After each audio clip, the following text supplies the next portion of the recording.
SuperTalk Mississippi media production. You're listening to Sports Talk Mississippi On Demand, presented by Pearl River Resort. Escape to Choctaw, Mississippi and enjoy world-class gaming, the Dancing Rabbit Golf Club, and Geyser Falls Water Park. Escape to Pearl River Resort. Sports Talk Mississippi is on the air. Sports Talk Mississippi is powered by C Spire. Power your home or business with C Spire Fiber. To learn more, visit supertalk.fm/C Spire. C Spire Fiber powers Super Talk Mississippi.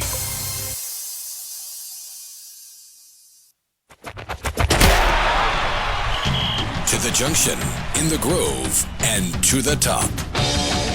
This is Sports Talk Mississippi.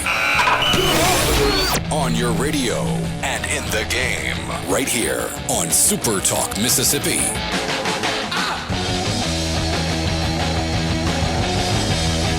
It was a great one in Hattiesburg. 7-6 the final score. Southern Miss a winner over Mississippi State. And there is a lot to unpack with that one.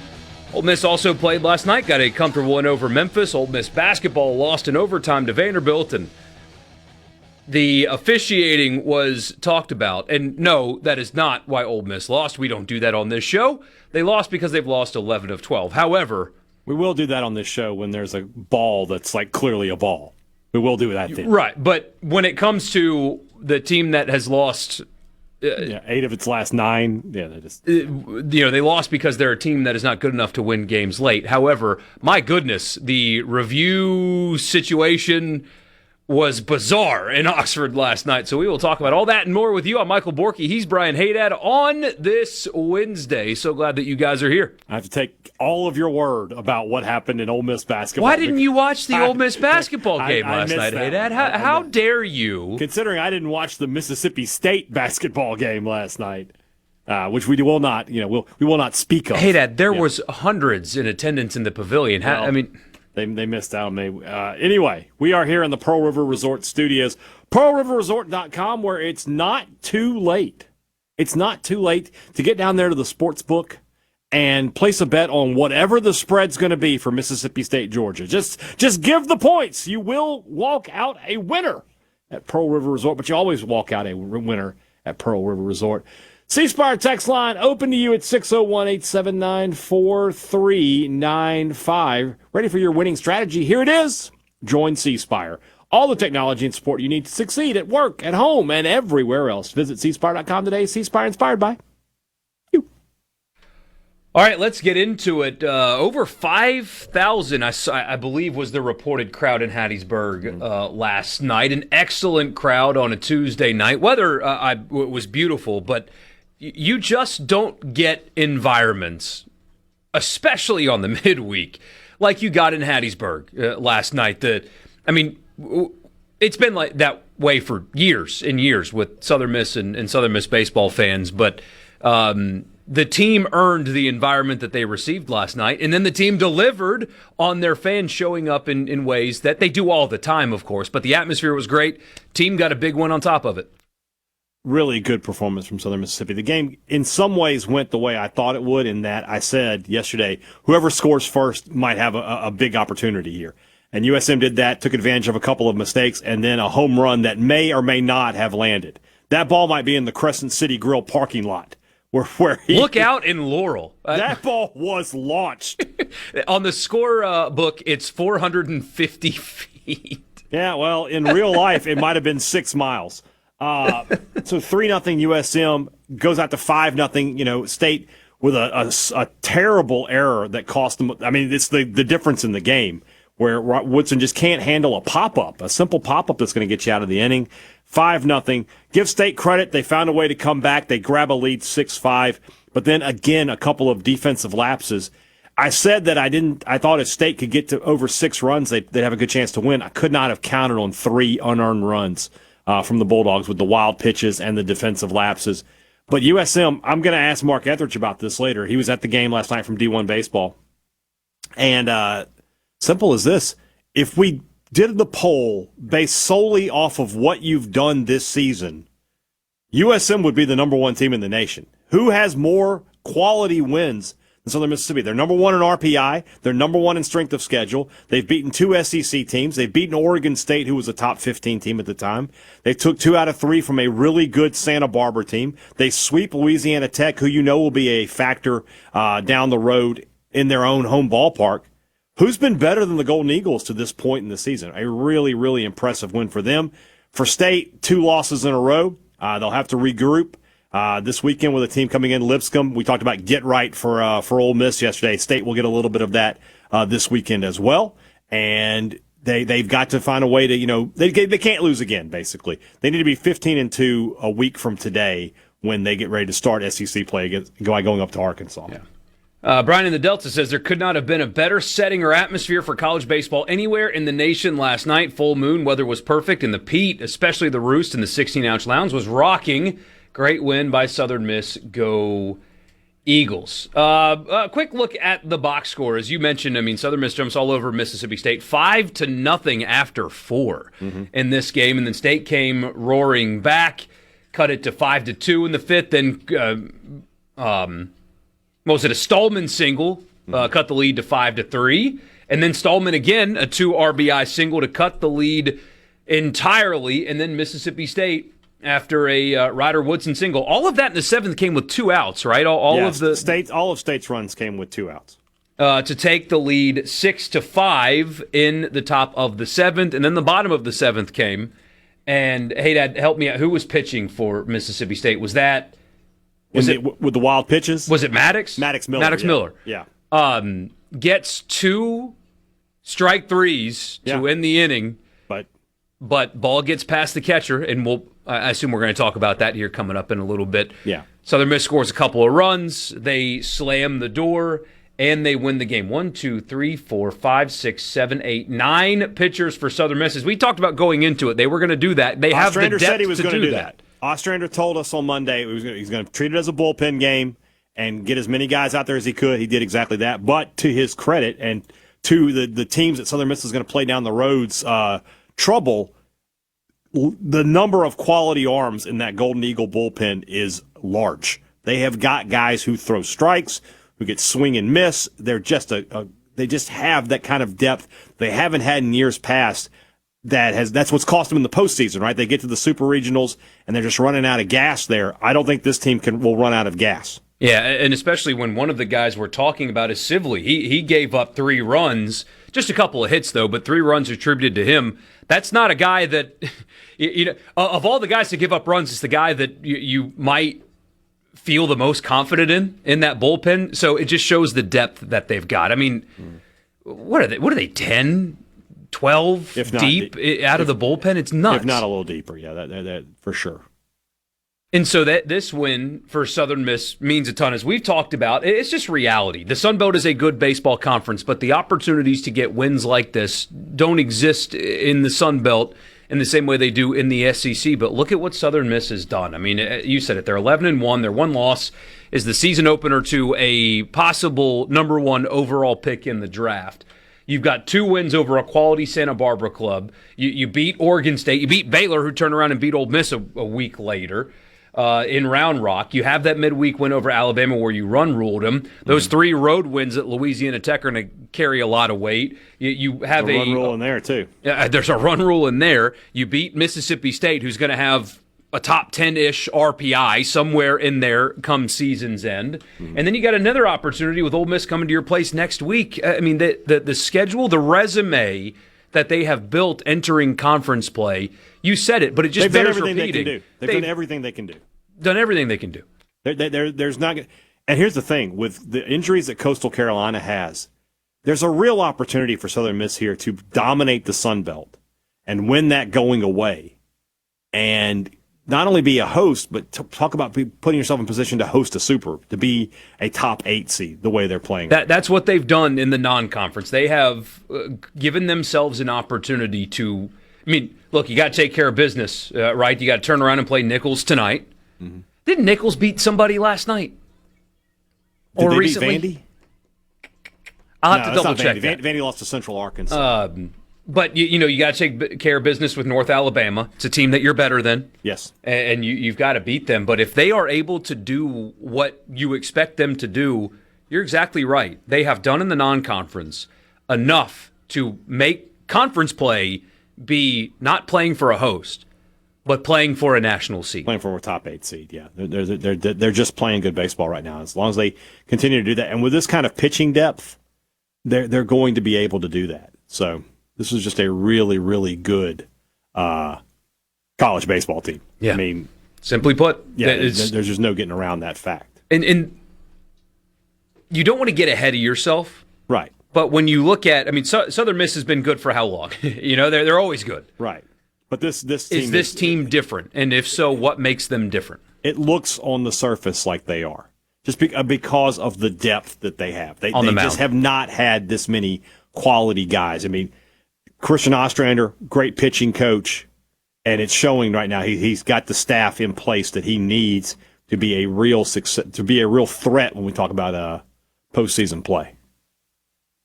For sure. So we'll keep talking about this game coming up after a short break. We'll visit with a couple of people that were in attendance. Nichols beat Tulane last night. That's what I was thinking of. Okay. They beat Tulane last night. They've played LSU, but they lost that game. But yeah, they beat Tulane last night. It's a team that Southern Miss should beat tonight. We'll see. Yeah. But really good win for the Golden Eagles. Great atmosphere. More to get to with this game, and we'll do that when we come back.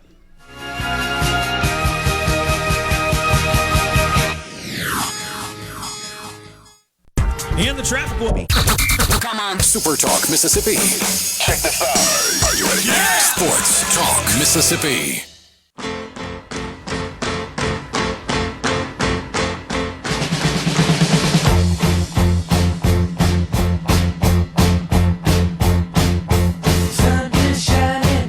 So glad that you guys are with us. Sports Talk Mississippi, Michael Borkey and Brian Hadad with you from the Pearl River Resort Studio. A sampling of the text line before we get to the state side of things.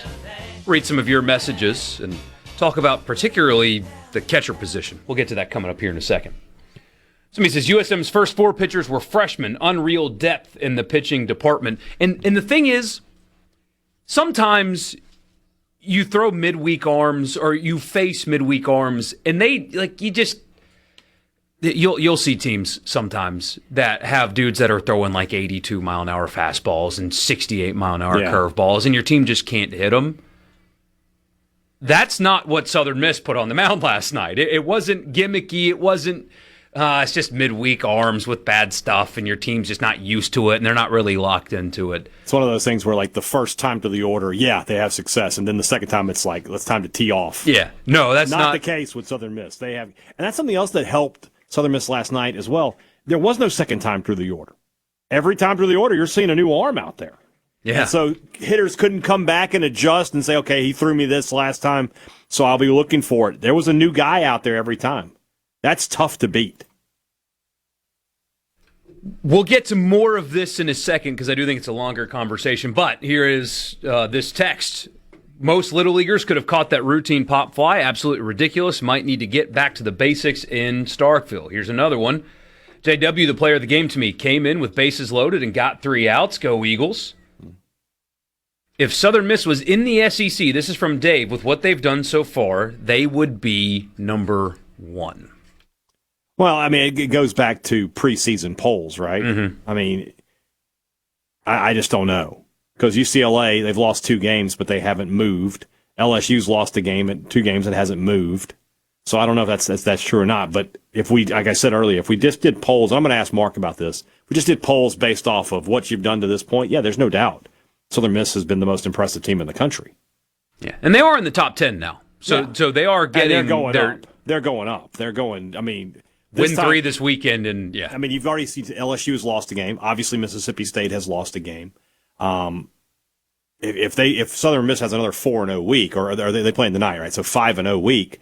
They should be close to the top 5, I would think. If Southern Miss finishes the week undefeated for the week, and they don't jump LSU, there's a problem.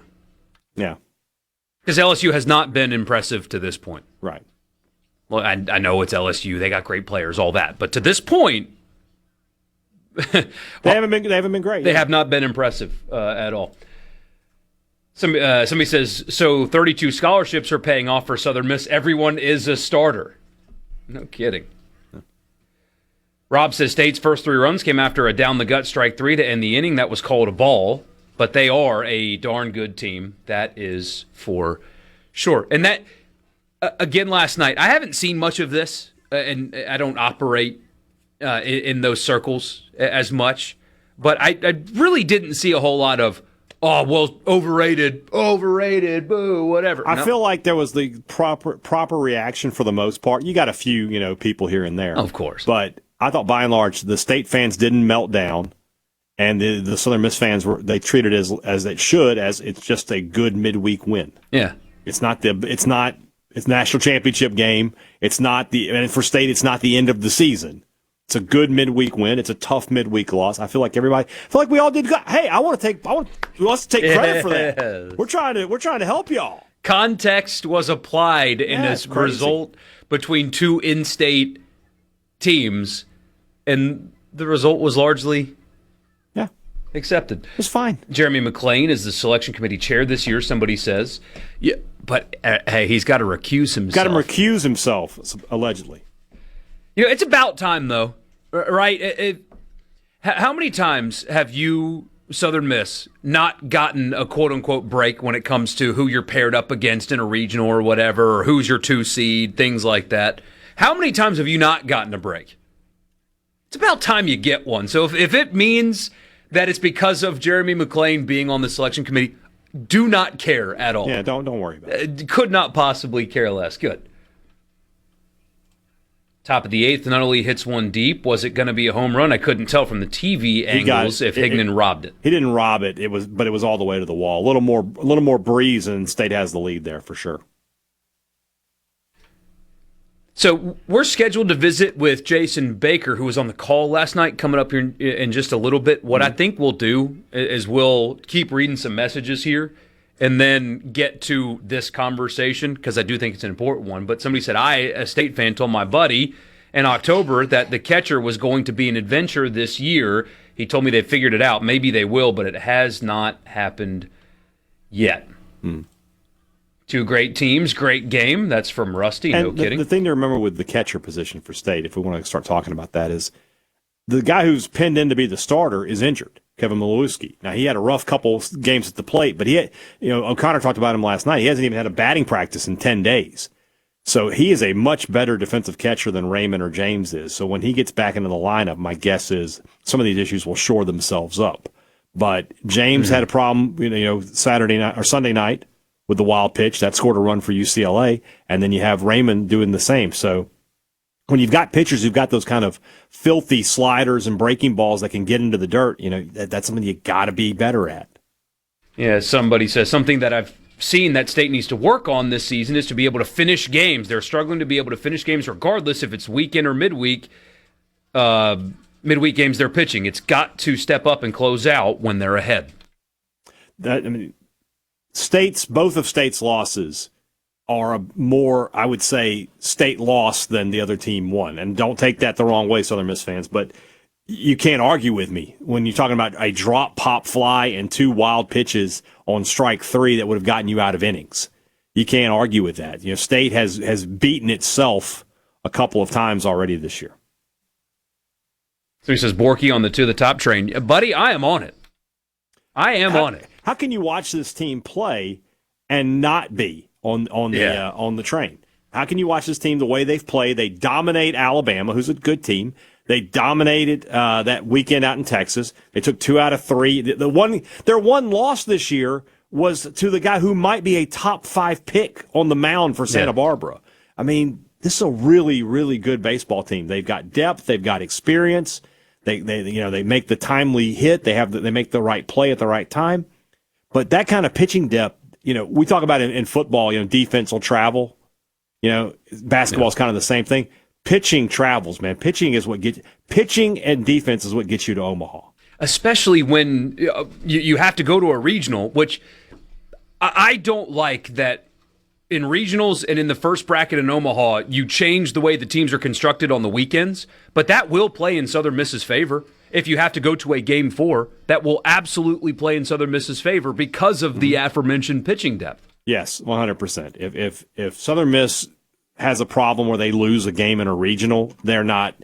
Most times when that happens, you're like, oh, no, it's going to be a tough road. Not this team. This team could easily find a fourth starter and get through the game. Yeah, they like could bullpen a game if they had it to. Who's going to pitch Game 4? Oh, God. Oh, yeah, no. I mean, most teams, that's a real debate. At Southern Miss, is just like, all right, got it, guys. I mean, because got to remember last night, they didn't start any of their weekend guys. Colby Allen wasn't out there last night.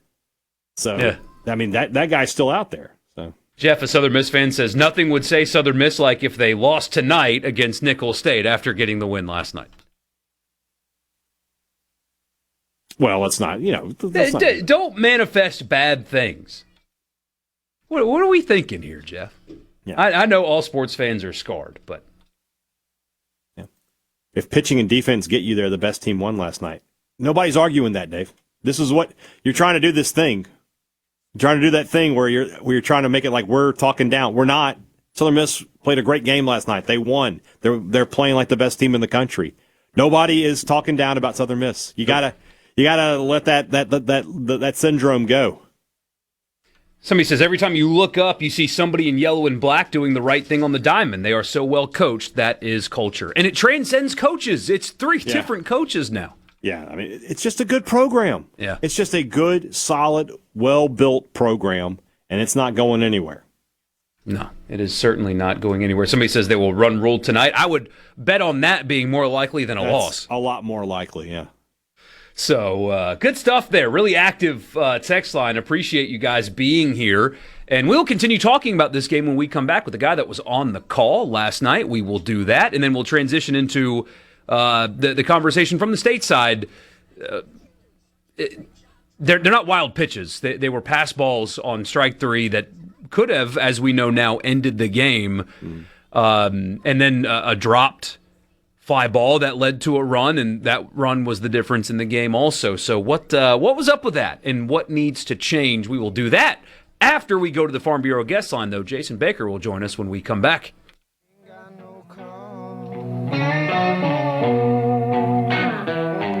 I got me a 1950 a Les Paul guitar. Won't you take it, Mr. Banker? Won't you bury my papa for me?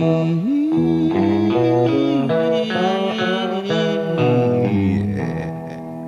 Oh, Mr. Banker, please.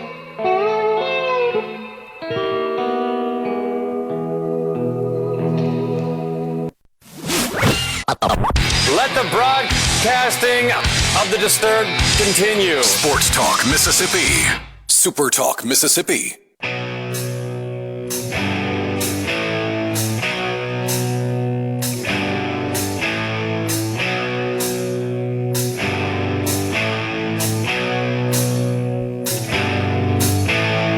Welcome back, Sports Talk Mississippi. Michael Borkey and Brian Hadad with you. We go to the Farm Bureau guest line. Check out favorites.com and go with the home team, Mississippi Farm Bureau. Yeah, Hadad, it's a new preset. I didn't make I'm this. not used to being on this side of the room. It looks good, though. Honestly, I like. It helps that the great Jason Baker is on one side of this with us. It really does. Yeah, he's on the left. He's on the left. He's on the Farm Bureau guest line. Check out favorites.com and go with the home team. Jason, you got a treat last night. That was a heck of a baseball game.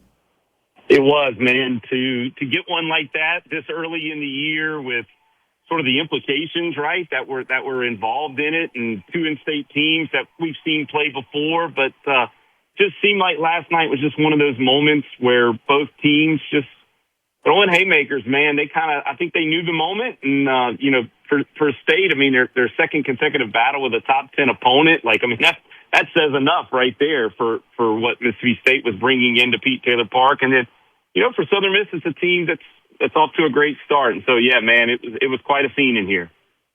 There is a lot of games in a baseball season. You don't want to overreact to the result of one, but I don't think we're doing that. How meaningful was the win last night for Southern Miss? Not necessarily because it was Mississippi State, but because it was a top 5 team from the SEC on their home field. Yeah, 100%. I agree, Borky. It was a lot meaningful. You know, number one, you're only going to get a couple of those opportunities if you're Southern Miss in a year, and some of those are not going to happen inside of Pete Taylor Park. So if you want to be the team that Christian Ostrander says his team is continuing to build to be in the program that he wants, I mean, he doesn't hide behind the expectations of trying to get back to Omaha for the first time since '09. You need wins like these because what it can do for you is it'll build the resume. And hopefully when we get 2.5 months down this road and we're letting a selection committee determine seeding, hopefully that's a win that they look back and say, well, don't forget they beat number 4 Mississippi State on their home turf. And I know we'll play in Duty Noble in a couple of weeks and we'll see how the overall series shakes itself out for this season. But to me, it's one of those wins that if, and I mean, there is a big if involved in this, but if Southern Miss can continue to trend the way they can they be a top 8 national seed in the country? I don't know. There's so much baseball to be played. But if they are, I would think that win last night is going to be a resume builder for it. When we talked to Christian Ostrander earlier this week, I mentioned game 2 of the season where they were behind after dropping the opener to Santa Barbara. They came from behind, kind of a weird game, but they got the win, and they haven't lost since. Something similar last night where, you know, it's 5-0 Southern Mississippi. All of a sudden you blink and it's 6-5 Mississippi State. It shows a lot of guts from this Golden Eagle team to be able to immediately get the lead back and then control the last 6 outs. Yeah, hey, Dad, I think what we're learning about this team is I keep using this phrase and this verbiage, but they're mature. Mm-hmm. And what I mean by that is there's just not a lot of blink when bad things happen. And, I wanted to make sure last night in the broadcast that I defended Ryder Woodson as well. While that was a big play and a big moment, and there are people that will dissect this thing because it was a 1-run game. But, like what I learned, too, about Mississippi State on the other side of it, right, is a catastrophic mistake like that, and yet they respond later in the game, right? And so I think both coaches are learning. That looked like 2 very mature offenses last night. Now, I think the caveat to that is there's young arms, and I think Cliff made a point that while college baseball is very old across the country right now, I think that's very much offensively. But for those 2 teams, they were running out freshman arm after freshman arm after freshman arm, both of them. And so, the mature response is what you want to see. And I think we knew that was going to be the case with Southern Miss. I think Mississippi State people would also say, I think they knew that lineup was going to have a maturity, a presence about them as well. And, somebody was going to win, somebody was going to lose. And, it was just a back and forth game last night that I think both coaches learned a little bit more about their team. How, quote-unquote, deep is this Southern Miss pitching staff? We've been talking about it to start the show. It's incredibly deep. But when it comes to regional play, how many true, viable bullpen arms do they have that you can pull out of that pen at any point and believe in to get the outs that you need to win in the postseason? Is that number over under 13? Oh, man, I think that's a good number, Borky. These freshman arms, I mean, that was Littleton's second inning of work last night. That was K.L. Farr's second inning of work. Broadhead's second or third inning of work. We've seen Causey for a little bit more. I think to answer that question, I think we need to get further down the line, right? I think that's fair to those freshmen.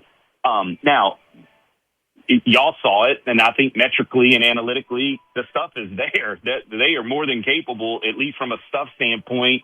And they're being groomed, man. There's a reason why Christian Ostrander's held them to this point and then debuted them against Bama and then did it again last night. And there's also a reason you didn't see them extend any longer than 3 outs for most of those arms. And so, Borky, it's deep. And Christian Ostrander went on record in the preseason as saying it was deep. I mean, there's been comparison talks to the 2022 staff, but I don't necessarily think that's the fair comparison because there was like elite stuff, big leaguer stuff on that staff with innings, underneath them, if you will. And so what I do know is there are a lot of capable bodies that he trusts at the moment that he's continuing to run out there on the mound. And I'm really excited to see how many we see tonight against Nichols and to see how many he runs back out on a back-to-back night.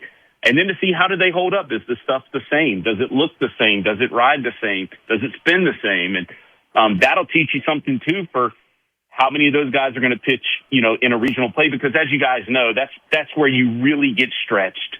And I think they were a few pitchers away a year ago from claiming that regional here in Hattiesburg because of that. And so, it's deeper than a year ago. I'll stand on that. How deep, we're going to figure that out as we continue to go. Did you think that ball from Nunnally was gone? I did. Yeah. Did you? I could tell it was hanging up at the last. Just watching the outfielder, the way he was tracking it, I was like, I think that's going to hang up. I thought it might get to the wall and he would have to jump, but it was very, very close. I think your color commentator, Cliff, I think he thought it was gone. We all did. Yeah. A matter of fact, the camera pan tells me a lot, like where they feel like it's headed. And we have a great camera crew here, and those guys are really good. And the way they panned, they kind of jumped to the roost, and the way the ball left the bat, it jumped. The irony of it all was the ball was, and BP was just jumping. Now, look, that's 2 hours before first pitch, so a lot can happen weather-wise. But the ball, once the game got going, just to right field, just had no carry. And I got fooled, not fooled, but there were just a couple of them that felt like some barrels from State that, and under normal circumstances at Pete Taylor Park, probably leave the yard. Cliff made the comment as we were walking out of Pete Taylor Park last night. If the wind's blowing out to right, State probably wins by 3, but Southern Miss hit the one home run, and it went out to left center where the wind was carrying it. It didn't go out to left center. It went out to Laurel. Yeah, that was touched. If somebody was getting a late night jog on the trace, they got a surprise right at their feet if they were coming past Pete Taylor Park. That was yeah, man. That kid and Dre Barrett's got some sneaky pop. I mean, it's in there, and that's a good sign for the Golden Eagles because he's just going to lengthen this lineup, even further when he really gets going. He's been off to a good start. I wouldn't call it a great start, but that happens, at the start of these college baseball seasons.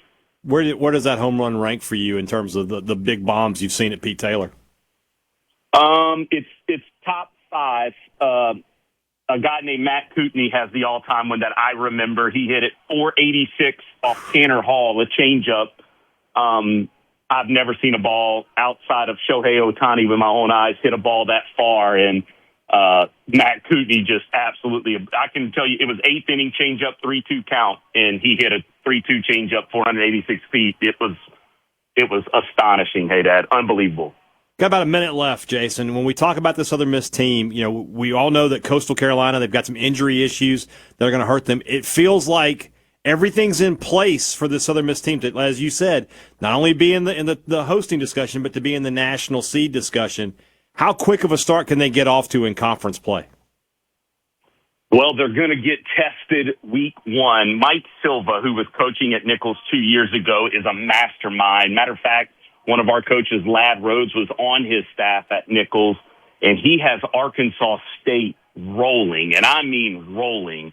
And that's the first test. That's the opening weekend. We're on the road in Jonesboro there. So you're going to get from a conference standpoint side, you're going to get tested. But yes, it's set up, right? You've got another SEC test here in Pete Taylor Park next Tuesday night with certainly Brian Haydad's favorite team in the Ole Miss Rebels. And that test will come on Tuesday. And I think that's where you get to next week. And if we're still talking about this team on a win streak of any kind, boy, you really begin to start, I think, a lot of national seed kind of conversations because it's no secret the schedule is going to lighten up for them. This was a very front-end loaded schedule, and they've continued a lot of success early with it, and to some people's shock, Great stuff, Jason. We appreciate you as always, man. We'll surely have you back on as baseball season goes along. Appreciate you guys. Love being on with you guys. Always appreciate y'all's work. Jason joins us on the Farm Bureau guest line. Check out favorites.com and go with the home team. We'll be right back.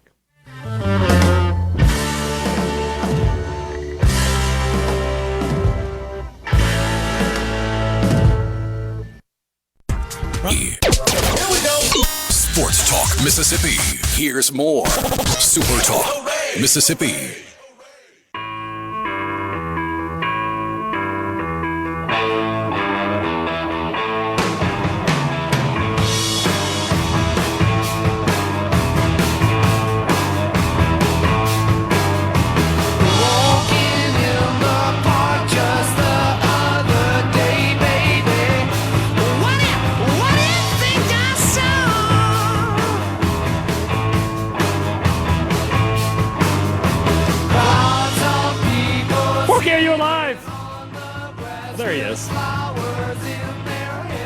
I was just sitting there I'm fine. I'm just sitting here bebopping my head like I'm getting ready for the Misty Mountain, and then I decide to look at the screen.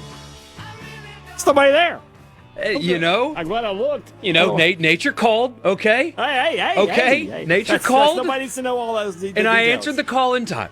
Nobody answers these needs We're the here. details. Okay, we're just making sure. We're here. We're good to go. Sports Talk Mississippi I'm scared. Said we were going to get to the Mississippi State side of what happened last night, but I think it would be a mistake to not start this segment here. The news just coming across that football coaching legend Lou Holtz passed away today at the age of 89. It was announced that he was in hospice care a few weeks ago, and he has since passed away. The family released a really heartfelt message. And, I mean, he's a legend in the coaching game. He won 4 different championships, 3 conference championships, 3 different conferences, and then the national championship at Notre Dame. He won the SoCon at William & Mary. He won the ACC at NC State, the Southwest Conference at Arkansas, and again, the national championship at Notre Dame. He's a College Football Hall of Famer. As you can imagine, he was inducted in 2008. And quite frankly, I remember him coaching at South Carolina. Obviously, growing up in the state, I was familiar with him, and he did okay there. He was the coach for the back-to-back Outback Bowls, and that was a big deal back in that state because they beat Ohio State twice, and people in that state, frankly, still hold on to those Outback Bowl games because that was when the Outback Bowl mattered, right? Those were good wins, but I really, like, where he imprinted on me was College Football Final. He and Mark May and Reese Davis up at midnight giving out helmet stickers and stuff like that. It's a big part of my childhood, staying up late to watch College Football Final with Mark May and, of course, Lou Holtz. So rest in peace to a college football legend and a life well lived at 89 years old.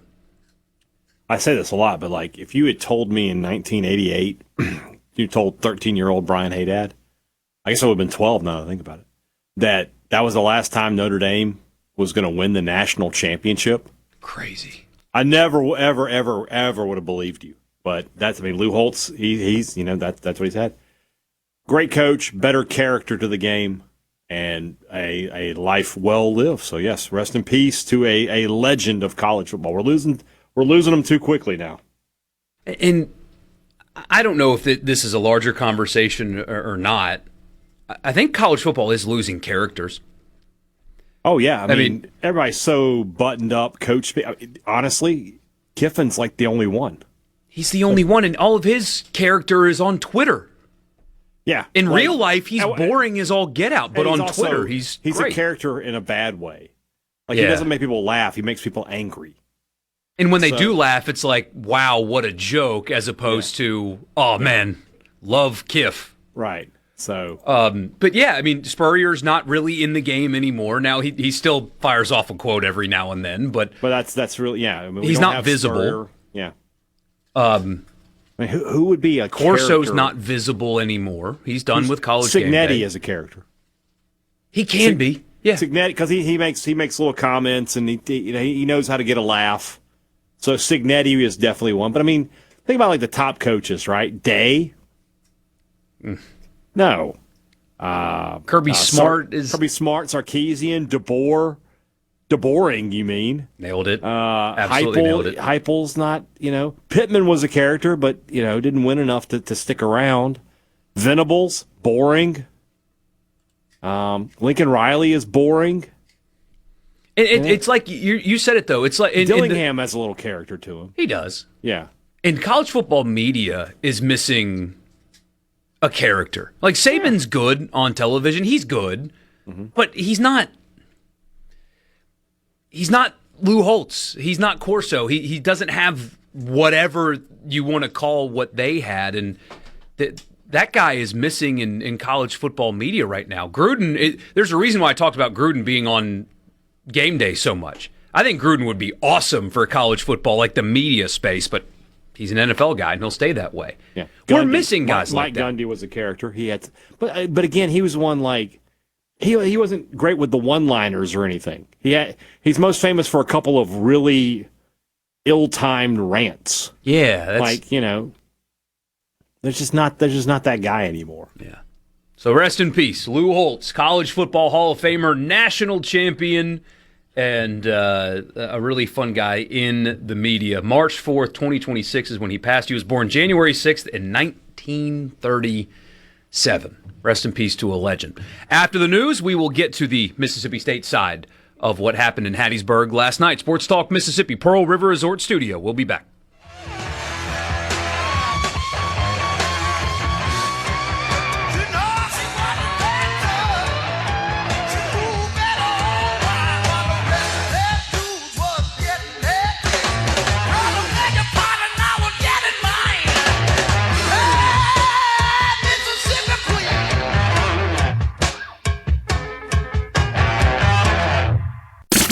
Here comes more Sports Talk Mississippi. You ready, guys? On Super Talk Mississippi.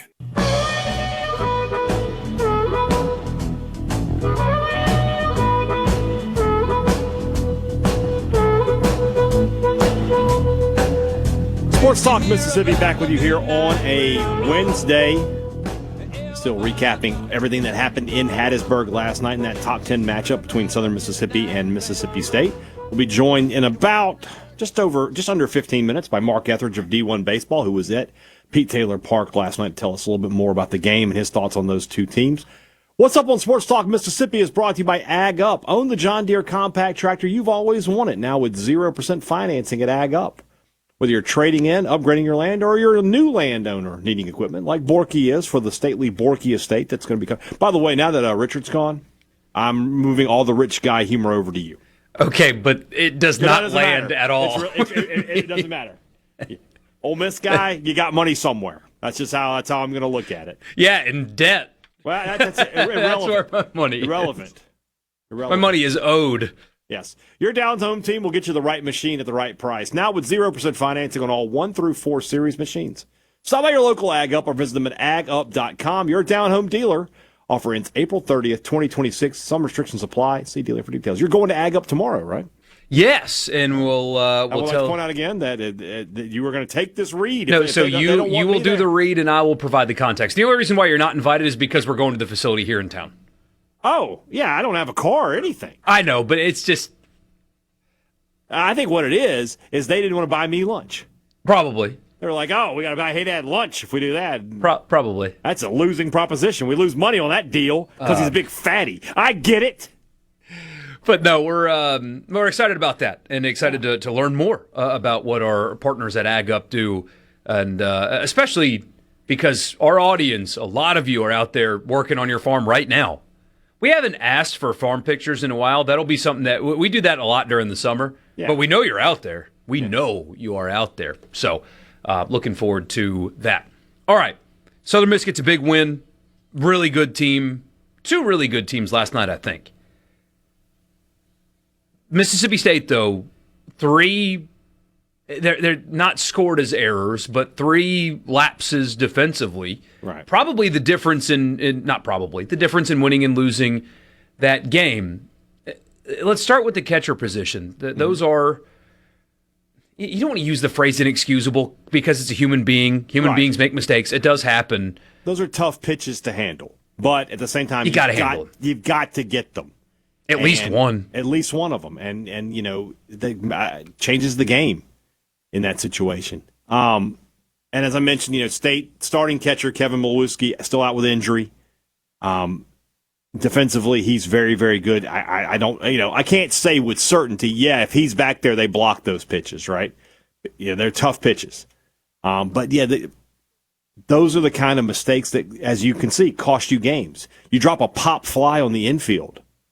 In a game that ends up being a 1-run game, that's how you lose.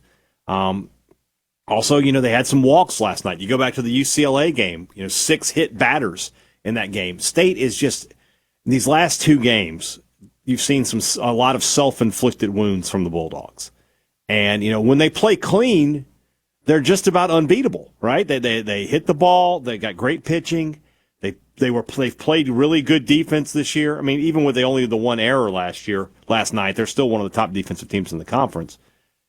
But they've got to stop shooting themselves in the foot, and if they can do that, they're going to be just fine. But if they do that, there's going to be games down the road that cost them in SEC play.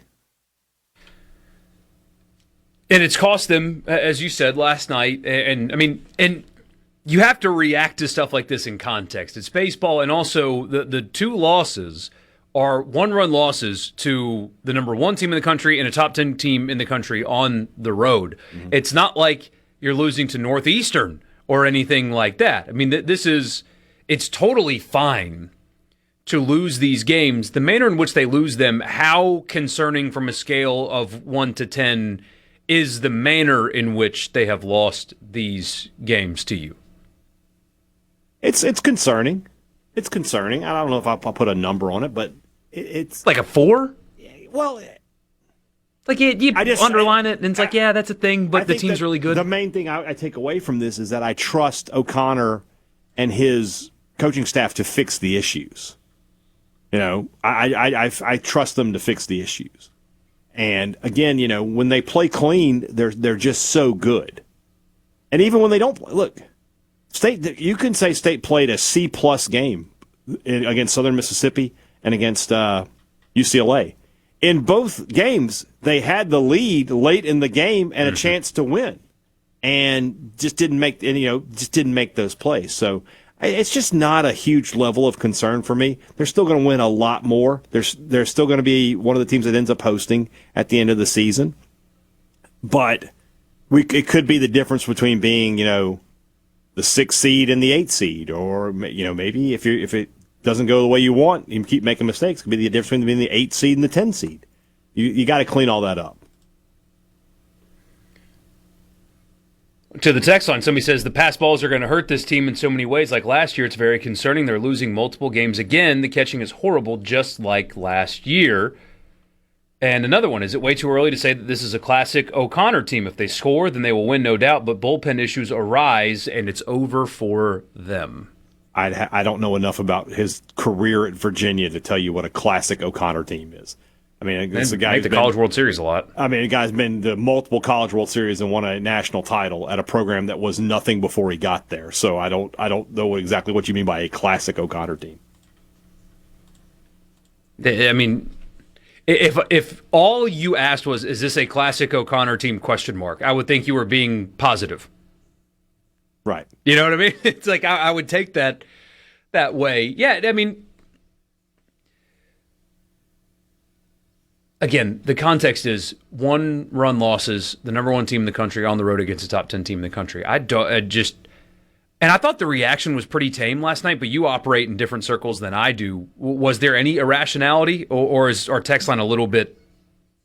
There's some, but it wasn't as bad as I thought it would be. I think most everybody can see what this team is. Mm-hmm. The fact that against an outstanding pitching staff, you scored 6 runs on 9 hits. Should have been enough to win the game, but it wasn't because of mistakes that you made. So I don't think the meltdown was very bad at all. We're seeing a few people here on the text line, but I don't think that's a big deal. Yeah, no, not concerning quite yet, considering the nature of the losses. I don't think, but yeah, have a get right weekend with Lipscomb upcoming, and then right. Tulane, and then things get real. I don't think we've mentioned, but Mississippi State announced today they've moved up the games, or they moved up game 1. Game 1 will now be tomorrow at 6:00. Thank you for that, Mississippi State. We really appreciate you. Yeah, take a little. That'll be great. First hour on Friday for us. Yeah, we'll have something to talk about. And then they said they will, obviously monitor the weather. It's supposed to be raining all weekend here in Starkville, so I assume there will be nothing on Friday, or maybe they want to come back and try to do game 2 early on Friday. I don't know what the weather should. I haven't looked, but it's one of those things, guys. As you know, as I tell you all the time, when I know, you will know. Within seconds of me acquiring the knowledge, I will then share the knowledge with you, our loyal listeners, and my loyal followers on social media. Perfect. I will not hide the knowledge. I will not attempt to to keep the knowledge for myself. Mm-hmm. I am a sharer of knowledge. Also in baseball last night, Ole Miss beat Memphis 7-1 in the midweek. Not a particularly good Memphis team, but a couple of things. When you just take care of business in the midweek, when you have a drama-free game, that's noteworthy. Ole Miss, Friday's game is a little bit different than Sunday's game. They played like crap on Sunday. Friday happens. Your best bullpen arm is on the mound. He's got 2 strikes, puts a great pitch on it, and the dude just puts a great swing on it, hits a home run, you lose the game. It wasn't perfect otherwise, but you can excuse that. Sunday was just, you leave that game with a really bad taste in your mouth. That was a bad day. Mm-hmm. And so what this week needs to be for Ole Miss is a get-right week. You have teams that you're better than, and you need to look sharp and take care of business. In the field, they looked good last night. It was a better night. Defensively, pitched the heck out of it. Really nice night on the mound for Owen Kelly in 4 complete. Just gave up 1 run on 3 hits, struck out 5. Grayson Gibson, 5 strikeouts, no hits, no walks. He did hit a batter, but still, really nice 4 complete for him. And then Landon Waters shut the door, did walk a guy, but struck out a couple, didn't give up a run. That was nice to see. Ole Miss, again, I think they're going to be able to pitch the heck out of it, and they've got bullpen depth as well, and they showed some of that last night. The biggest takeaway from the game, aside from drama-free midweek game, Judd Utermark hit a ball that went over the fence that blocks people from entering the ballpark. Oh, I know where that is. To the left of the scoreboard. That's a long way out. And TrackMan said it was 413. No, there's no way. Nope. Not possible. Nope. Where what you're describing, that's not a possibility. It went over the stadium's fence, not the field fence, the stadium's fence last night. Yeah, TrackMan screwed that one up. You're seeing that with TGL, and now that's not TrackMan, but the indoor golf simulator league, that simulator's getting a lot of stuff wrong. Mm-hmm. TrackMan screwed up last night. That very well could have been 513 instead of 413. One of the longest home runs hit in that stadium's history, but drama-free midweek game, Ole Miss wins, all good. And they'll have at it again here in a little bit as well. Sports Talk Mississippi, Mark Etheridge will join us on the Farm Bureau guest line when we come back. I will talk better also when we come back. Sports Talk Mississippi. And the Venable Sports Talk Mississippi is brought to you by Covington County Hospital in Collins, where your health matters. What do they want? Exciting news. Brace yourself. More Sports Talk Mississippi now.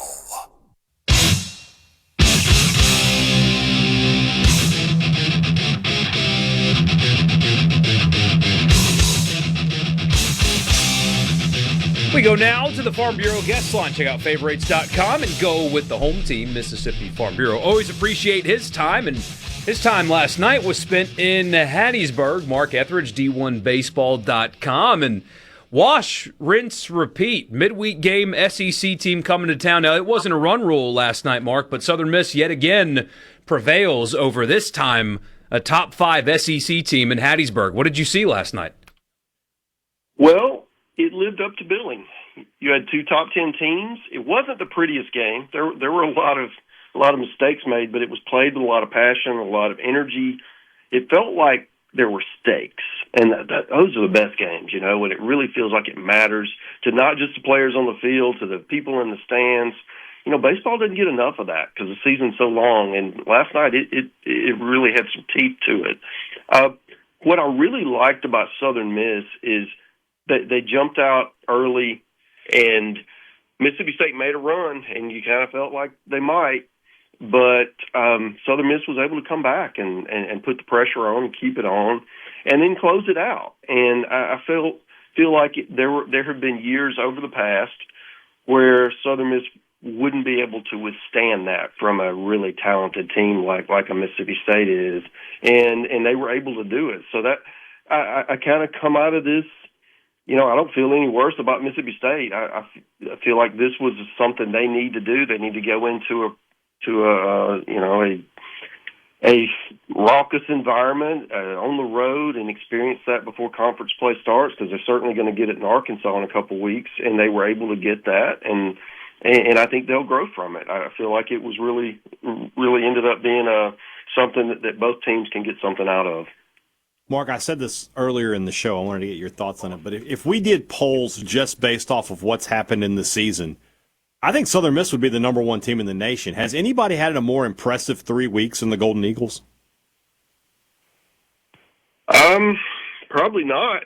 If you think about it from a resume standpoint, they've challenged themselves, and that's something I talked to Christian Ostrander, or Oz as we all call him, the Southern Miss head coach, about his schedule in the fall, and he just felt like he needs to do that with where Southern Miss is and where he wants to take the program.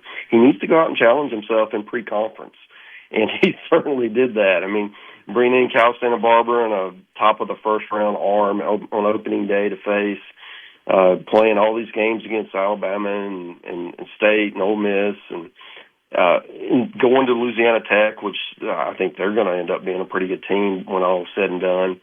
And you do that kind of thing, and it really does offset some of the, some of the RPI hits that you could potentially take in conference. Although Sunbelt does appear to be a little bit stronger this year than last year, but it's all about strength of schedule and RPI and winning those games and demonstrating that you can compete with the best teams in the country that you're going to be compared against. And so far, Southern Miss has passed every test, and you have to tip your cap because as fans, I mean, we want to see good on good, and we got it last night.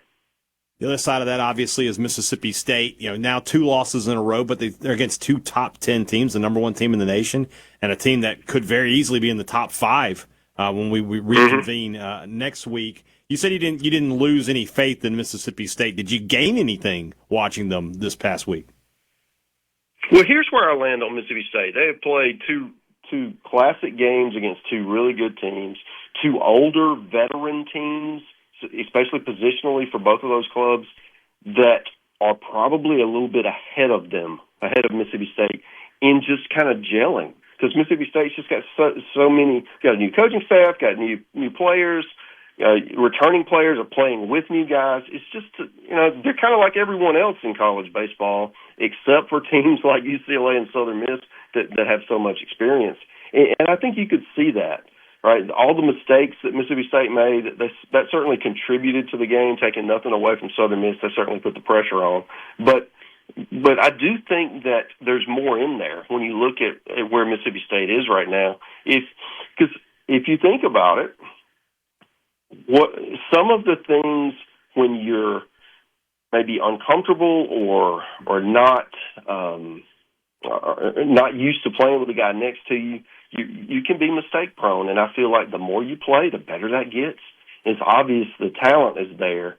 You're going to end up guys winning roles and kind of establishing some solid, lineup structure and things like that without all the experimentation. And I feel like that's all part of this journey that Mississippi State's on right now to kind of find out what's the best, 10 to 12 guys positionally and who are your top, 6 to 10 arms and understand who that is. And it doesn't mean the other guys won't play, but it does mean that it's really helpful if you have some consistency in that group while you're trying to find yourself. And I say all that because I feel like Mississippi State is they're one of those teams that are going to be so much better in May because of all the things that we talked about.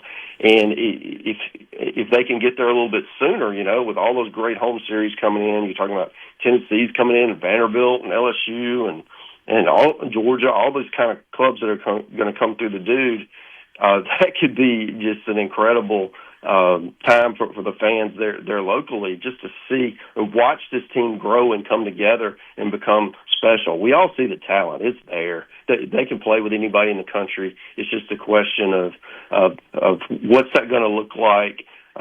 Who are the key players, and how soon do they reach their potential? We got this on our text line. Curious your thoughts. It says, so Southern Miss can play LSU, Arkansas, and Florida, Mississippi State, Ole Miss, and Texas A&M get real.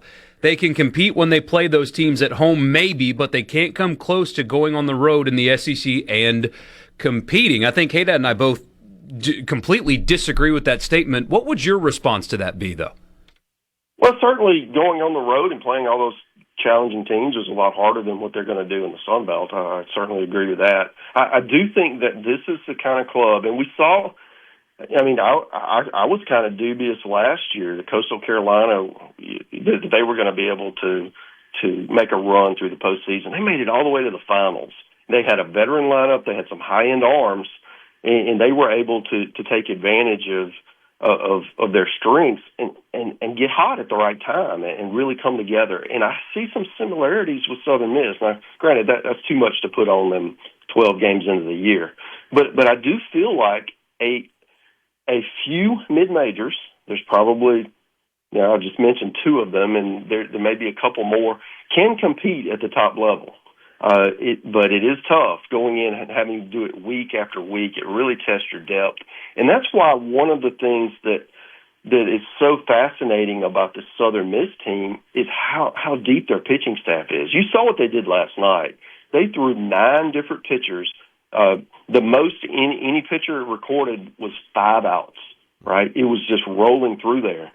And what he's doing is just trying to give them a taste, trying to let them get a big atmosphere, get some exposure, get some experience, but not put too much on them before they're ready for it.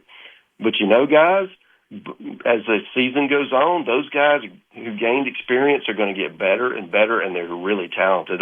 Those freshmen might be as talented as the rotation guys, right? They just haven't done it before. And I feel like this is a team, because of it, they've got the position group that's experienced now and the pitching staff that should only get better as those kids grow up, that this could be a really, really fun team to watch down the stretch and dangerous in the postseason. And I know sometimes Southern Miss teams have a ceiling. You look at them and they're good, but can they really stack up with some of the best in the country? If these freshman pitchers, along with some, and the other guys don't lose any production, this could be a really, really special team in Hattiesburg. Got about 90 seconds left. Let's go completely away from that game. Vanderbilt lost their 6th game last night. Are the Commodores in real trouble? Well, they're fighting some injuries. We all go through it. Their catcher, Colin Barzy, who had 3 home runs opening day, hasn't played since opening weekend. They're playing a DH and a true freshman behind the plate, and it's just that part really, really limits you. But I am concerned. I did feel they would pitch better than they have. They hit a bunch of home runs against, the first few weeks of the year, and then went out to Vegas and didn't do anything offensively. I feel like this is a club that in the SEC, somebody is going to be worse than projected. That's just the way the math works. And they look like a candidate right now. I mean, I would be as concerned about them as I am anyone else in the SEC not named Missouri or South Carolina. Mark, we appreciate you. Are you back in Hattiesburg next week? Can we book another stay with you? Are you doing Ole Miss, Southern Miss? I'm considering it. Yeah, it's been a lot of fun these last couple of weeks. They really enjoy the sport over there. We may have you back on. Mark Etheridge from D1 Baseball, man. Thanks for your time. Absolutely. Yep. Mark joins us on the Farm Bureau guest line. Check out favorites.com and go with the home team. I mean, he just might as well get an apartment. Get a punch card at Ed's Burger Joint there. He can start getting work his way up to a free milkshake. I have one. I need to get one. Yeah, I'm a coffee milkshake. I am a unreal. VIP customer. I have a signature account. Let's go at Ed's. All right, we'll talk more when we come back. Sports Talk Mississippi with you on a Wednesday.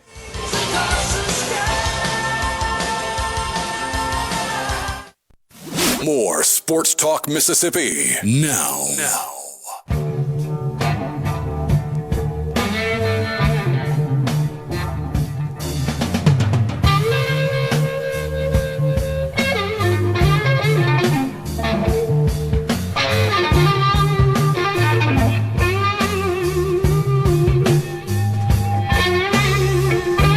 Sports Talk Mississippi. So glad that you guys are with us on this Wednesday. So, Thursday.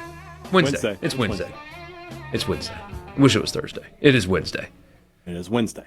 But glad that you guys are here regardless. A quick look at the RPI. Southern Miss, number 1 in the RPI. Of course, they sit at 11-1. Clemson 2, UC Santa Barbara 3. I wonder if they're getting propped up at all by playing at Southern Miss to keep their RPI at 3. Way too early for the RPI to mean too much, but still, here it is. Florida at 5, Texas 6, Ole Miss at 10, UCLA at 13. That'll probably improve, although that's an interesting start considering the Big Ten is not going to help them much. Texas A&M 16, South Carolina, if you can believe it, at 24, even though they're 8-5. Mississippi State's at 30 in the RPI. Tennessee is 31. Auburn at 45. Wow. And they're 10-2, but they're at 45. Just haven't really played anybody. Although I guess they beat, Louisville, right? But Arkansas is at 60. I mean, you have 2 bad losses. 2 bad losses. Oklahoma's at 68. One away from being really good. Which is interesting, right? Because they've played a decent enough schedule. They played one of those tournaments, and then they had the 2 games with Arizona State, but their weekend games have been weak. Alabama at 75. Mm-hmm. How about this? LSU at 79. They have 2 losses to 2 teams that are I think, a combined like 4-12 or something like that. That will no doubt improve. Right, and then but still, they also haven't played anybody on the weekends either. Like, what's their strength of schedule? LSU. Where did I say they were 79? LSU's. I only have I have the NCAA's up, so it doesn't have the strength of schedule. So I've got Warren Nolan. Let me find them. LSU. Their strength of schedule right now is 164. Is that right? Yeah. No, sorry, it's 159. Yeah.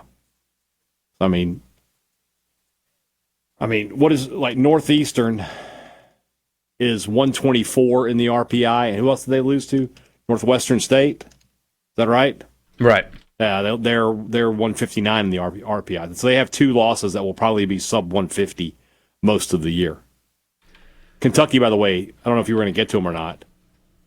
Yeah, I didn't see them, but they're way down there. 144. Oh, their strength of schedule right now is 274. Oh. How many teams are there? Hold on. Somewhere in the neighborhood of 360. There's 308. 308.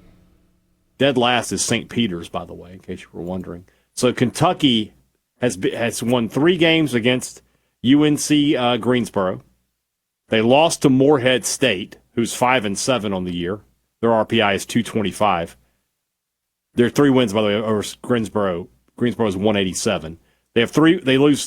They won 2 out of 3 against Evansville, who Ole Miss plays this week. Evansville's at 260. They beat Western Kentucky, 148. They took 3 from St. John's, 224. Oh man! And now they're playing a 2-game set with Eastern Kentucky, 182. They better play well in conference play, or they could miss the postseason. And then they have the Citadel this weekend, who's 48, so that helps them. But they're 48 right now. What's the Citadel going to be in April? Yeah, after SoCon play. Right. Then they play Ball State, 172, and then they start conference play with Alabama. In conference, they play Alabama, Ole Miss, LSU, but they get Missouri, Auburn, Vandy. Vandy, by the way, 226 in RPI. That's wild. They're 7-6. They've lost 6 games. Let's look at their schedule. Like, who have they lost to? They lost to what? I'm just going to tell you the RPIs. The names are irrelevant. They lost to 116, 17, 83, 278. Ugh. And 35. That 278 is Arizona, who was preseason top 25. How about that? And then they lost last night to 60. And they're playing Troy right now. It says end of the 5th. What's the score of that game? I'll find it. Go. You know what? Let me bring up our friends. Let's do a D1 baseball score. Right now. Oh, we've got some interesting ones already. Hold on. I like around it. The SEC. Bottom of 8 in Athens. Western Carolina leads number 10 Georgia. Let's go 6-4. Catamounts. There we Goodness go. Gracious. Hey, name the town. Western Carolina is where? I know it too. It's bothering me. It starts with a C. I'll give you that. What is it? I don't know. Cullowhee. I didn't know it. Cullowhee, North Carolina. Never mind. All right. In Knoxville, Tennessee leads Oakland 8-0. Didn't they just play Oakland the other day? I don't know. Oakland 1-10 on the season, though. Yeah, they're not good. Troy and Vandy are scoreless after 5. Kentucky and Eastern Kentucky are tied at 2. Then later tonight, South Carolina hosts Charleston Southern. Good luck. Charleston's a good team. Florida hosts Florida A&M. Alabama State hosts Alabama. That's interesting. They're going on the road to Alabama State. That's cool. LSU goes on the road to Lafayette to take on the Raging Cajuns. Ooh, look out for that. I bet that'll be a spicy environment. Yeah, that'll be like what it was last night down in Hattiesburg. And then North Alabama, I think you've already mentioned that. They're in Oxford tonight taking on Ole Miss.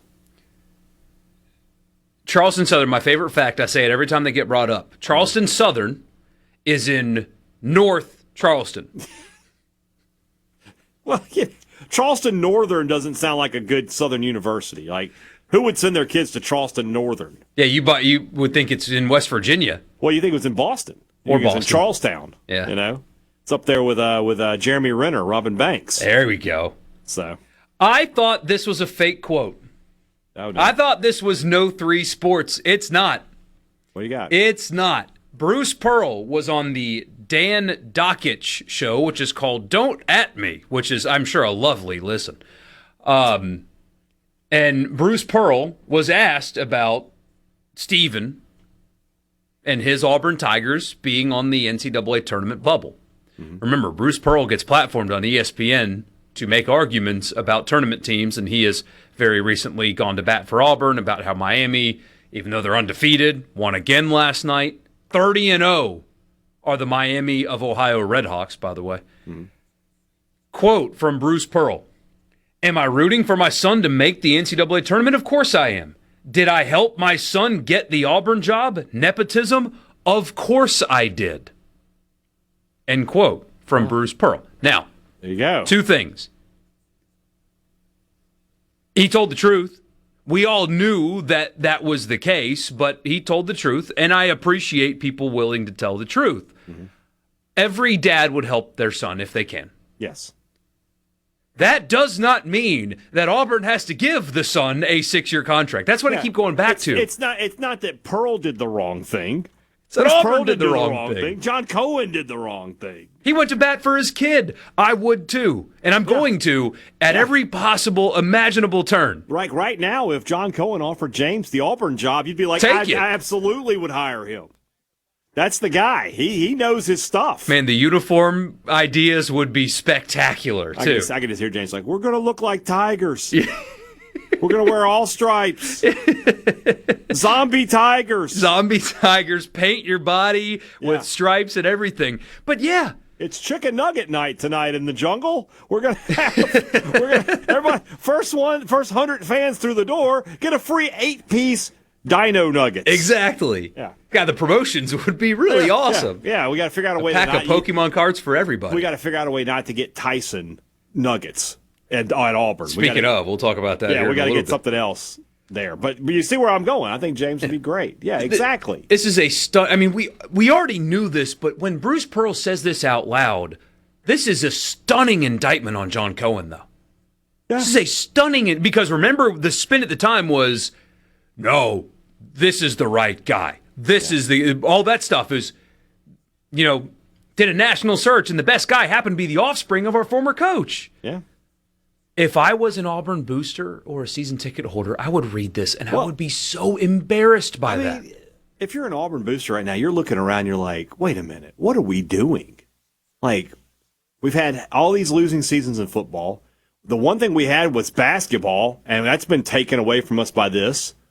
And they're putting all this money into baseball. It's almost like somebody could have told you that was going to happen. Maybe you should have listened. Imagine that. I mean, that's just kind of where Auburn is right now. Admitted that you made a nepotism hire. That's crazy. Again, Bruce Pearl didn't do anything wrong. Nothing wrong. Not a thing. He did everything correctly. As any father would. As any father, yeah. I mean, that's his heir. Together they could launch a dynasty that would last 1,000 years. But it's not going to be that way. Because, unfortunately, there's a little less Tywin and a little more Tyrion in Stephen Pearl. Oh, man. 601-879-4395. 95 Sports Talk Mississippi. Really glad that you guys are here with us. Somebody asked a second ago, what was Ole Miss in the RPI? They're number 10 right now, so in really good shape. Now, Evansville is going to knock them a little bit, but again, the schedule that they play in the SEC. You can't lose to Evansville. You got to beat all. You got to win all three of those. You got to win tonight too. Yeah, I need to see what Lipscomb's is while we're doing that. So yeah, we'll do that and read more of your messages when we come back. Sports Talk Mississippi, Pearl River Resort Studio. Stick with us. A little trip, take a little trip with me.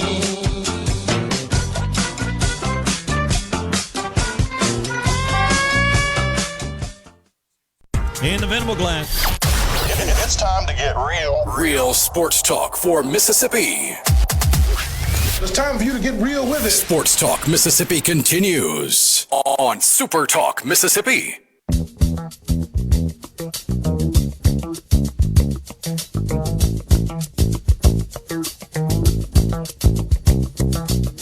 The combined RPI of the teams playing Mississippi State and Ole Miss this weekend in baseball is 513. Ole Miss playing 260 Evansville. Ugh. As always, Mississippi State plays a more difficult schedule. They've got number 253 in Lipscomb. Changes everything. I mean, you guys over there playing a bunch of cupcakes. I know. Let's just schedule some real teams. Well, Ross Bjork was at Ole Miss, and,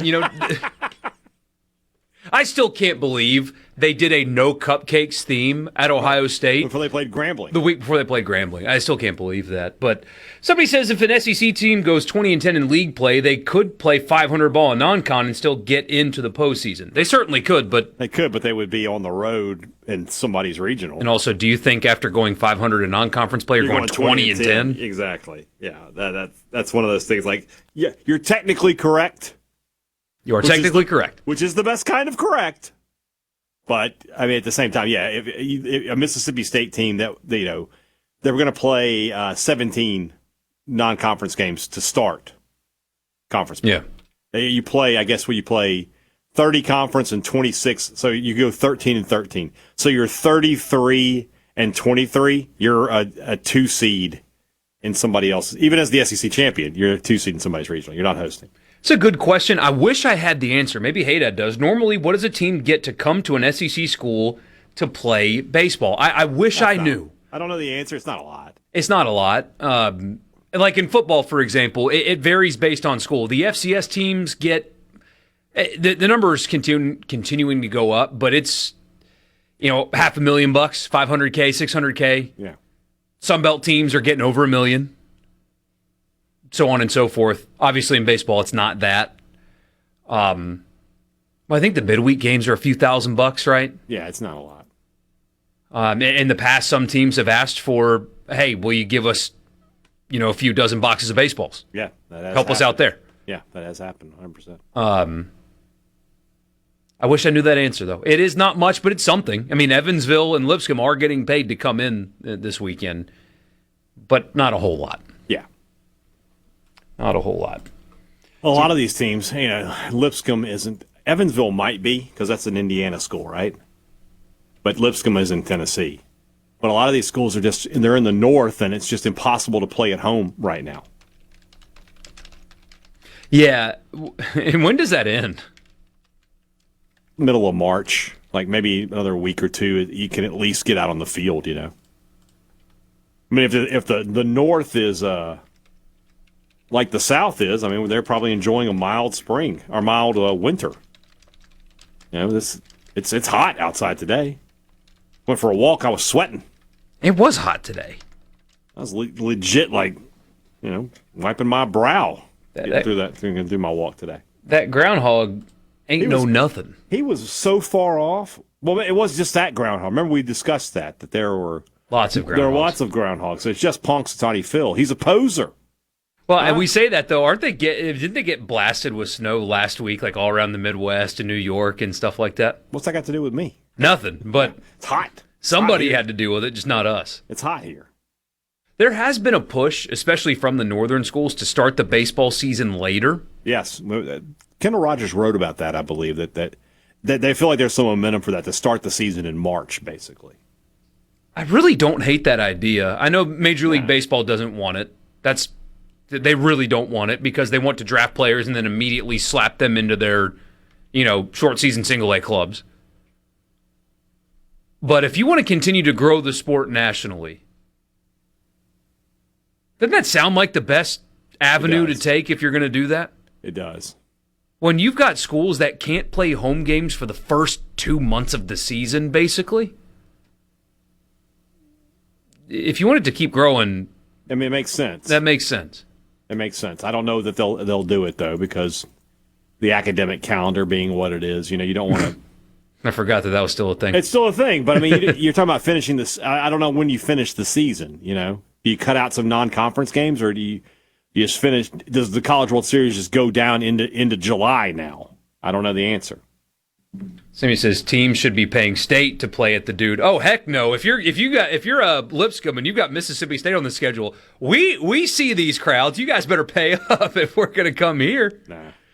Yeah, no, they don't want to pay for that opportunity. They see the budget for Mississippi State, Ole Miss, Arkansas, LSU baseball, and they probably see dollar signs. They should. I mean, if the weather stinks this weekend, but if the weather was good, Saturday's crowd in Oxford, Saturday's crowd in Starkville, 5 figures, easily. No, I'm not paying to go play in that. You're going to pay me to come be the sacrificial lamb to your program, buddy. Exactly right. Yeah, nobody's coming for free, and certainly not going to pay to be there. Nobody pays to go to work. Somebody does pay to be on the uniforms. Another SEC team has gotten a jersey patch. This one is not surprising, but I do wonder, Ole Miss and State, who would make sense, and possibly what are you waiting for? Because other teams in the SEC are getting an injection of cash. We will tell you the details and maybe try to figure out who would make sense to be on the jerseys in Oxford and Starkville. We will do that after the news for your college football fix. Don't go anywhere.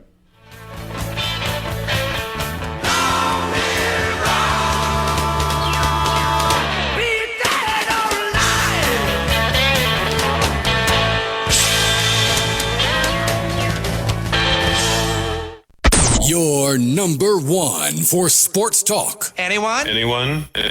Come on, don't be shy. Sports Talk Mississippi. Bingo, man, bingo. Super Talk Mississippi.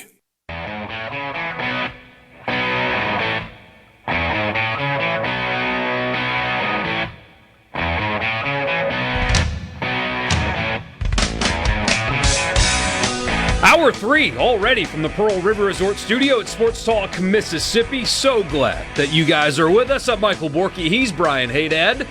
We had a busy show so far. We talked a lot about State Southern Miss last night. Top 10 matchup in the midweek. Talked to Jason Baker, who was on the call, and Mark Etheridge, who covered it for D1 Baseball. Also talked about Ole Miss's win over Memphis. Just a comfortable midweek win. Got the job done. Judd Utermark hit a ball to Water Valley. Talked a little bit about Bruce Pearl's quotes admitting that he used his influence to create a nepotism situation, and John Cohen complied. If you missed any of that, you can subscribe to the Sports Talk Mississippi podcast. It's uploaded for you commercial-free every single day wherever you get your podcasts. If you are a Spotify subscriber and you were wondering where we've been, we are back on Spotify, but you have to resubscribe. You have to search again and subscribe, but wherever you get your podcast, just search Sports Talk Mississippi, and you can find us there. Let's talk food for the college football fix. Sort of.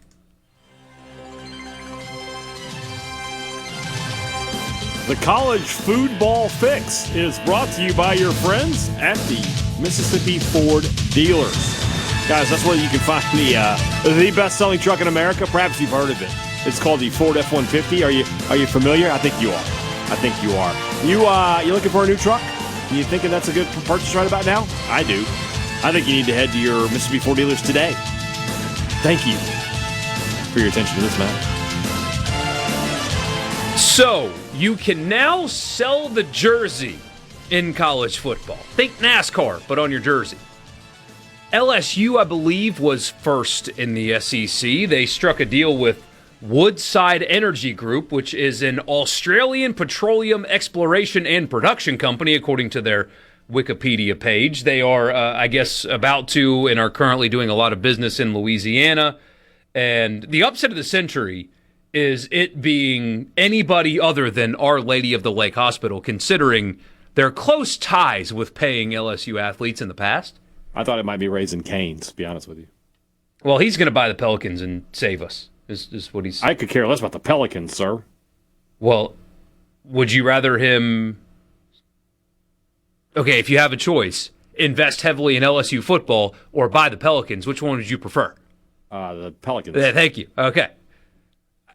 I don't know if he's interested in both, but if he wants to buy both the Saints and the Pelicans, that'd be great. That's what I'm more concerned with, yeah. That would be great. But in the meantime, so that was LSU's. We now have another one. This time, this one makes a lot more sense than the LSU one.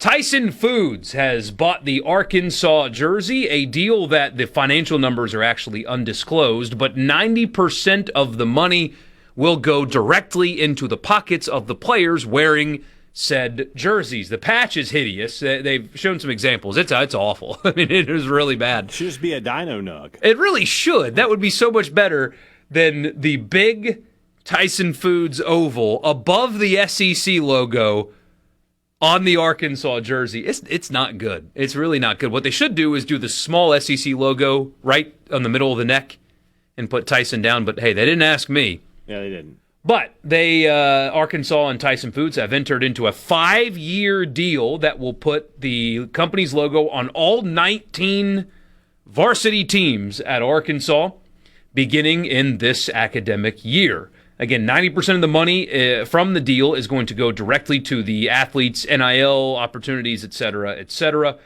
We don't know exactly how big the deal is. Tyson said, quote, "It's not $100 million, let's put it that way," for whatever that's worth to you. Don't quite understand that one. The CEO of Learfield told Brandon Marcello at CBS Sports earlier this year that the initial valuations for the jersey patch would range from about $500,000 to more than $12 million a year, depending on brand, school, et cetera, et cetera. I have no idea where Arkansas could fall in that. I would imagine, maybe I'm off, I would imagine that they are... getting a sweetheart deal, considering the emotional ties from Tyson to Arkansas. Probably a little bit of a higher valuation than Arkansas on its own would get. But there you go. Arkansas getting an injection of cash thanks to Tyson. Now, here's the question. How valuable is that for Ole Miss and State? And then who would jump on board with that? Because Tyson is obviously... They're not worried about making other people in Arkansas mad. Right. Because it's Arkansas. You got to play a little more conservatively here in Mississippi. But like our friends at C Spire. Yeah. If C Spire wanted to buy a jersey. They'd buy both. They would have to buy both. You'd almost have to do it, yeah. And you can't. Yeah. That's a huge financial undertaking. Yeah, that would be massive. As far as the value for State and Ole Miss, they're probably, somewhere in the middle, I would guess. They're not going to be one of the high ends. They're not going to get what LSU gets, but they're not. They're definitely a 7-figure deal to get on those jerseys. My first thought, I don't know. Like somebody mentioned Realtree, but Realtree always is already getting enough publicity for the helmets that they do. See, and I don't know. I am speaking truly from a position of ignorance here. I don't know do they have the budget to spend $1 million a year to buy the jerseys. Maybe they do.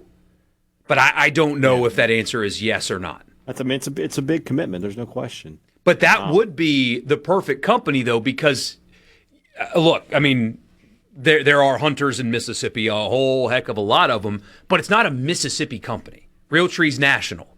And so I assume they have, quote unquote, angered State fans by partnering with Ole Miss. I assume that they have. They're less worried about that because they don't do their business in Mississippi. Right. They do their business in the United States of America. Yeah, they're not too terribly worried. It's a safer decision for them to make.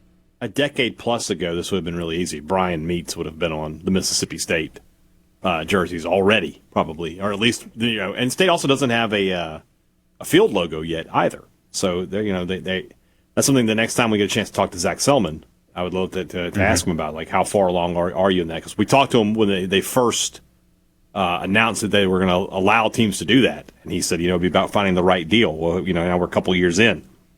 So I don't know. It's a good question because, as you said, Louisiana, Arkansas, they're kind of similar in that, yeah, there's some smaller schools there, but there's one school. Mm-hmm. And you don't have to worry about the ramifications of upsetting the Arkansas State or the Louisiana Monroe fan base. Because, honestly, a lot of those fans are fans of the big school anyway. Yeah. Here, it's just so different, so I don't know who that would be. Can we get a Thunder and Lightning patch on Mississippi State's uniforms? Do we have that kind of money laying around? Budget's got to go up. At that point, I would demand exclusivity to some interviews. Would Sanderson Farms now they have to get both? They would have to get both, and they stopped doing the golf tournament. And so, they're invested in college football elsewhere. They probably have the funds to do it, but it's a question of what are they getting from it. And you got to remember this also, right? Tyson is run by Arkansas people, University of Arkansas people. Yeah. So they're looking at this as like it's probably some sort of tax write-off or something, but they get NIL money into the program. Sanderson Farm. It is a Mississippi company, but I don't. Mississippi company, and Joe Frank Sanderson, I believe, was a Mississippi State alum. But are they interested in benefiting? Because you have to do both. Got to do both. If you're a Mississippi company, you got to do both. So if you're run by a State fan, why would you want to give Ole Miss money to give their athletes and vice versa? You almost have to get out of state things for this. And Ole Miss did that with the field. So Aflac is on the field. That took a lot of work to get that done. And you can't just sell it for cheap just to sell it because you don't want to weaken your brand by selling yourself for nothing either. So I would love to know, and again, we need to reach out. I'll reach out on the Ole Miss side, see if Keith Carter will give us some time. Yeah. To get answers to some of these questions, especially because Ole Miss is about to release the stadium project deal. Mm-hmm. The renovation to the stadium plus like the entertainment district around it. They got a bunch of bids on that. They're obviously going to have to pick one, and those will be announced later this year apparently. So we'll have that to talk about, but also, what's that like trying to negotiate to get a patch on your jersey, and is it worth, like, how much is it worth to you to just get something on there? Like, are you afraid about lowering those kind of questions? I would love to know, because you have to thread a needle when you share a state with two schools, as opposed to Arkansas, where Tyson can just do it. Right. Interesting. We'll read your messages. A lot of them have come in on this. When we come back, that's your college football fix, driven by Ford. Don't go anywhere.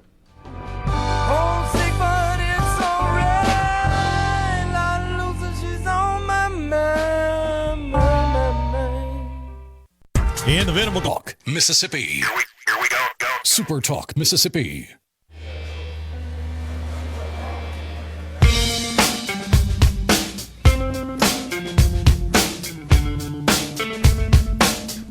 Final score from Athens, Georgia.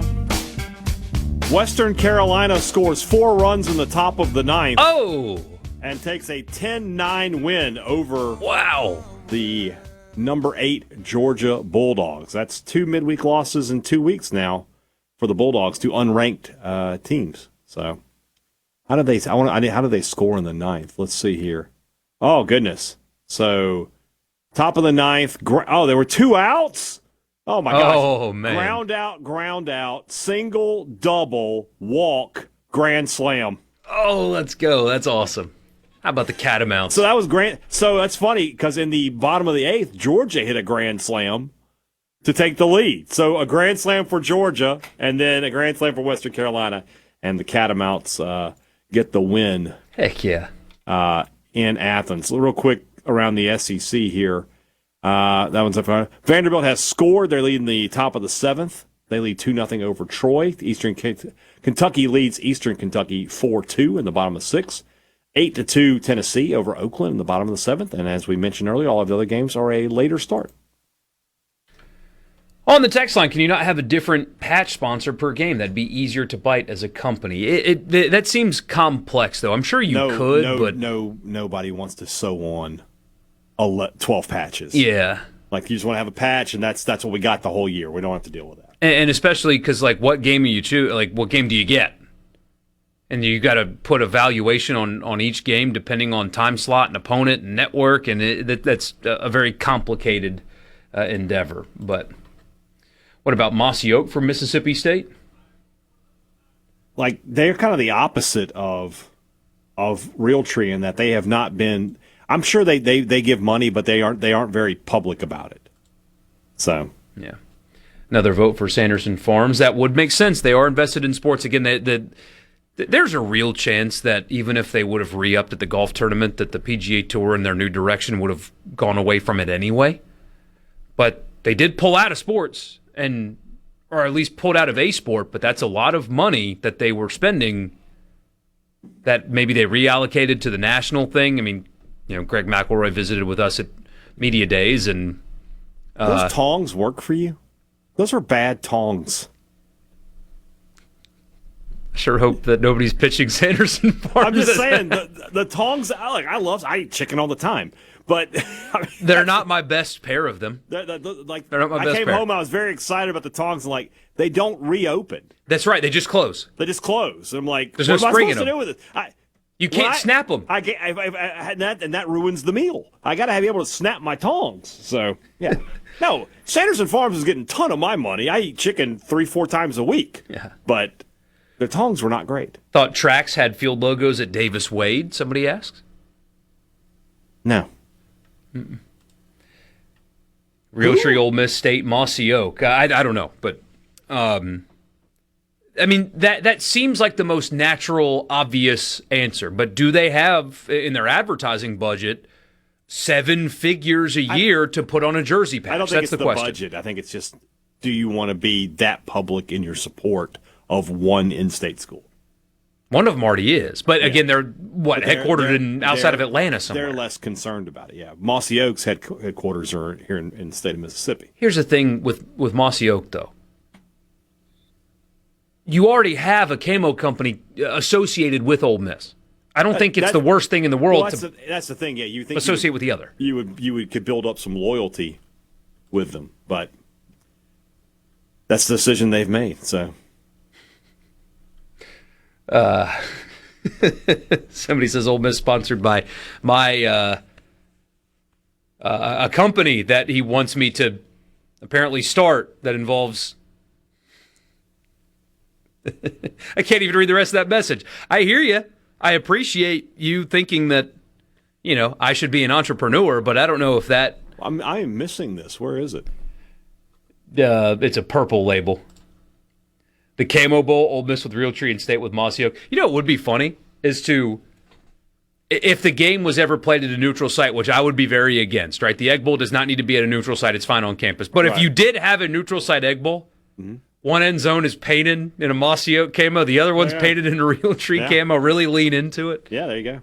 That would be fun. Somebody just keeps running. I didn't see the end zone. It's camouflaged. Yeah, it was.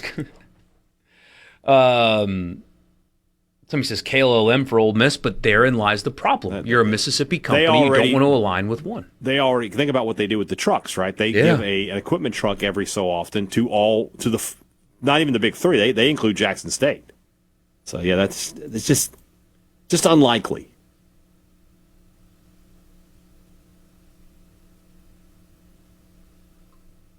Somebody says, feel like more money in South Mississippi and they could do better just getting Southern Miss and avoiding the controversy. I'm about to get in trouble. Ladies and gentlemen, everything that's about to be said, it's being said by Michael Borkey. Brian Hadad is just sitting here. That would not be as valuable. It just wouldn't.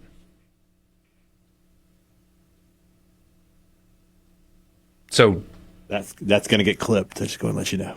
You won't see it, but well, then no, I wouldn't because I've got the right accounts muted. But I mean, even the most diehard Southern Miss fan would admit that the television ratings, which is what the patches are for SEC teams, even the bad ones, are they're just better by many times over. Yeah. If objective fact angers you, then it does. Michael Borkey said all these things that may or may not be verifiable facts. Yeah. I was just sitting here.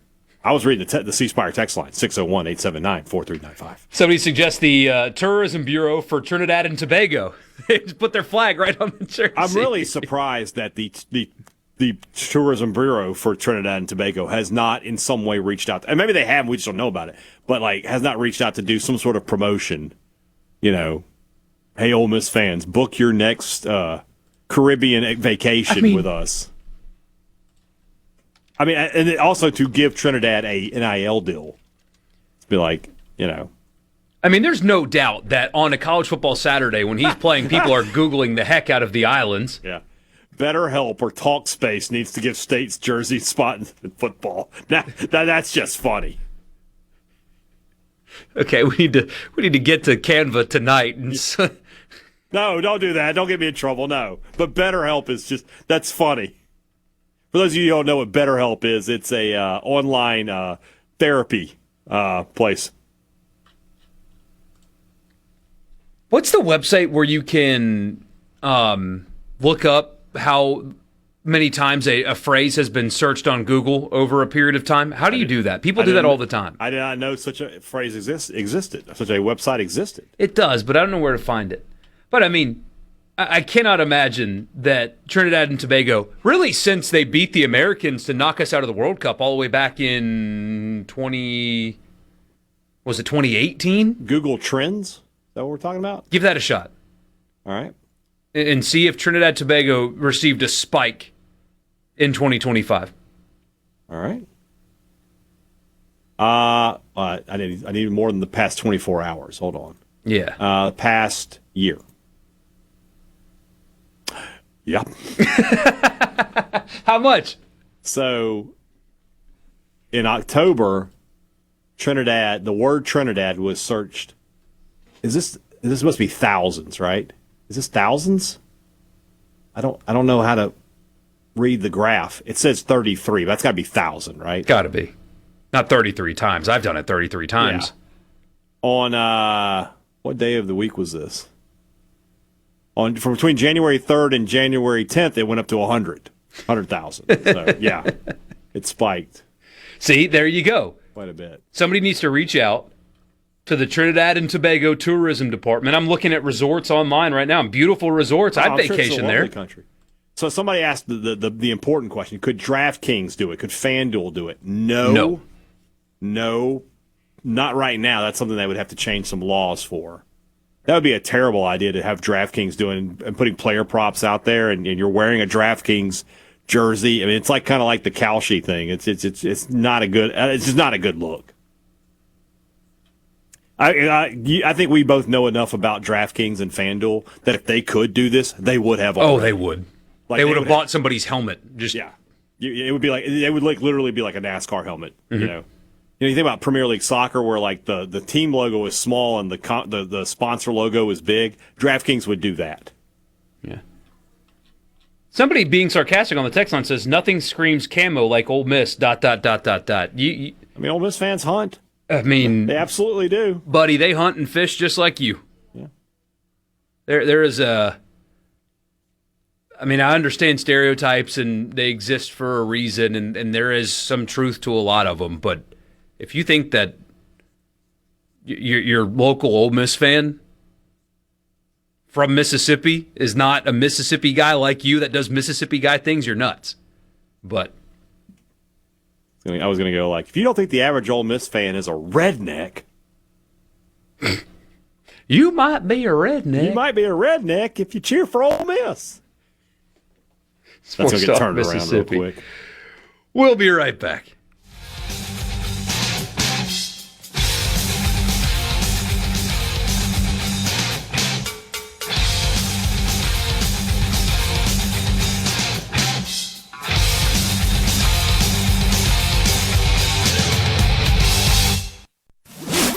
Talk Mississippi. It's go time. Sports Talk Mississippi. Well, say something. Super Talk Mississippi.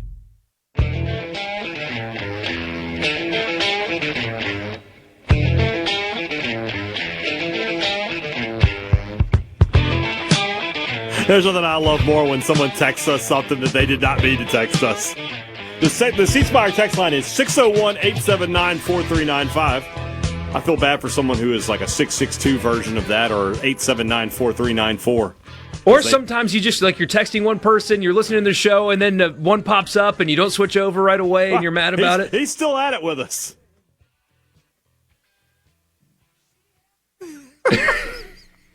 We're part of a land dispute, apparently. Yeah, we have a contractor of some kind. Well, when we find out who did this, we'll get him for you. Yeah. I think I'm on your side based on the two messages that you sent. If you did work and you did not get paid for it, sir. Is there any way we can drain a sewage pipe into his land? How can we sabotage this for you? The more diabolical, the better. Yeah. We're going to go as full evil as we can. I want to see how many times it takes before he realizes, oh, God, I'm texting the wrong people. There he is!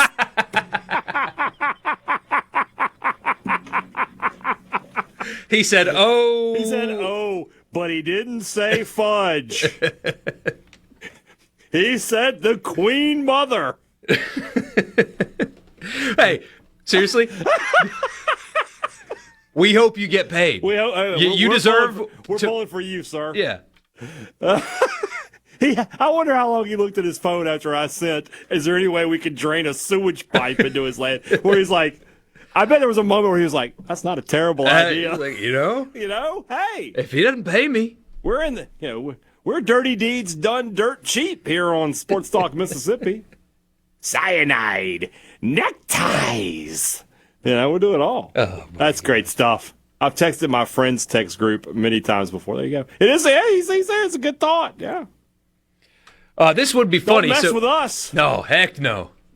If Sanderson Farms did get involved in both Ole Miss and State, the Egg Bowl, the winner gets the chicken trophy that they're not using for the golf tournament anymore. What's the name of that trophy? Reveille? Is that right? I think that's right. I think that's right, yeah. The worst part about the Sanderson Farms Championship going away is the merch. Yeah.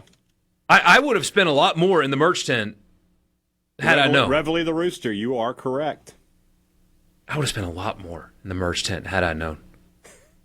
Guess this might have to call y'all and get y'all's opinions on some other stuff. I got you. I've got opinions about everything. There is no topic I won't give you an opinion on. It may not be correct. It may not be technically legal, but I will give you my opinion. Yeah, technically legal. We got a lot of room. We got a lot of wiggle room nowadays on what's legal and what's not.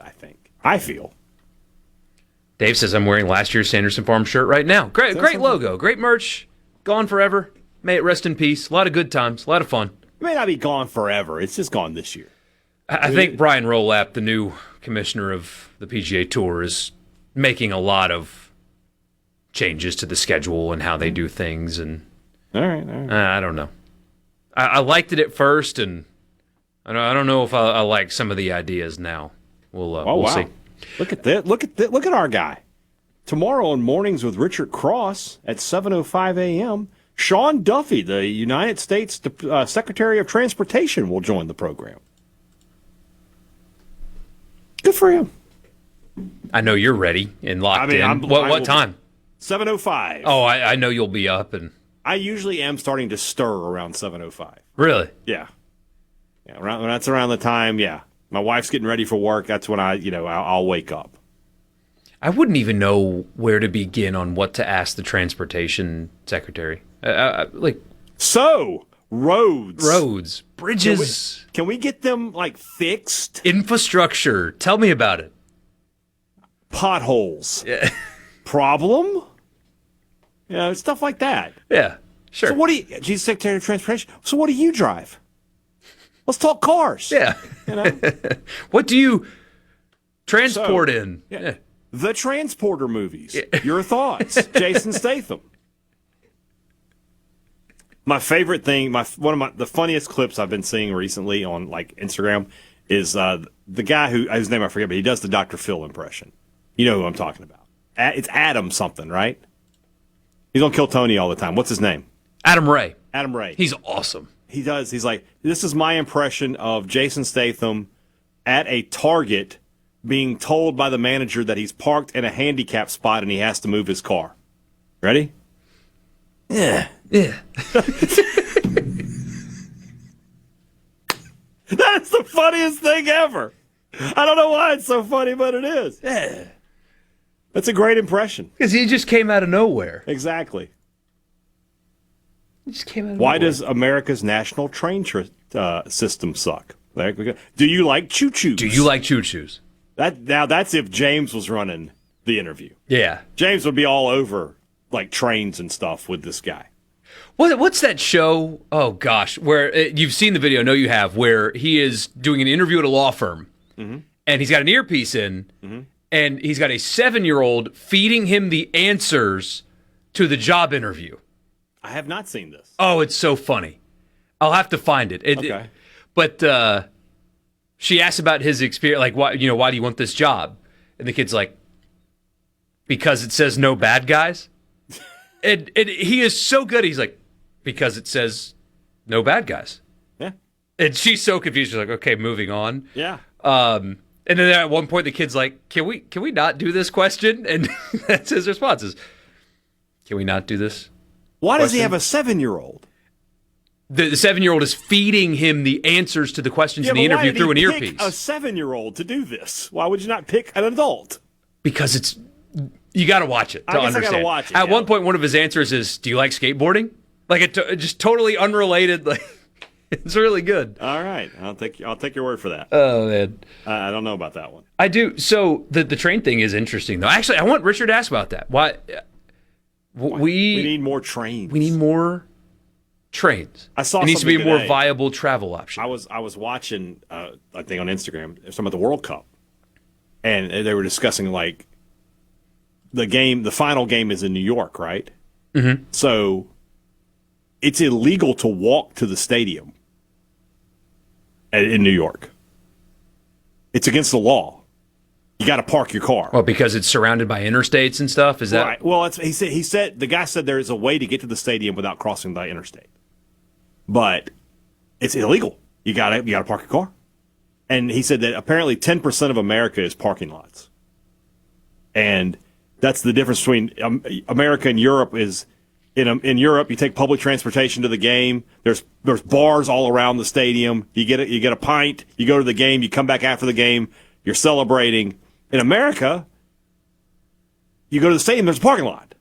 There might be something near the stadium, but you still got to drive to it. And it's just the European mind is not ready for how much different the experience is to go to a game here in America.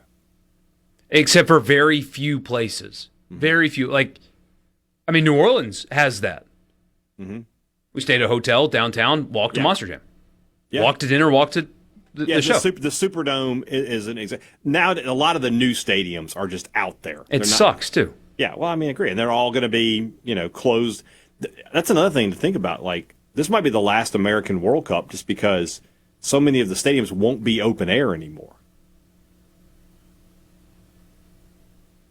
Well, SoFi's indoors, and they're playing games at SoFi. Is it? Well, Mm-hmm. Sort of. It has a retractable roof. It doesn't retract.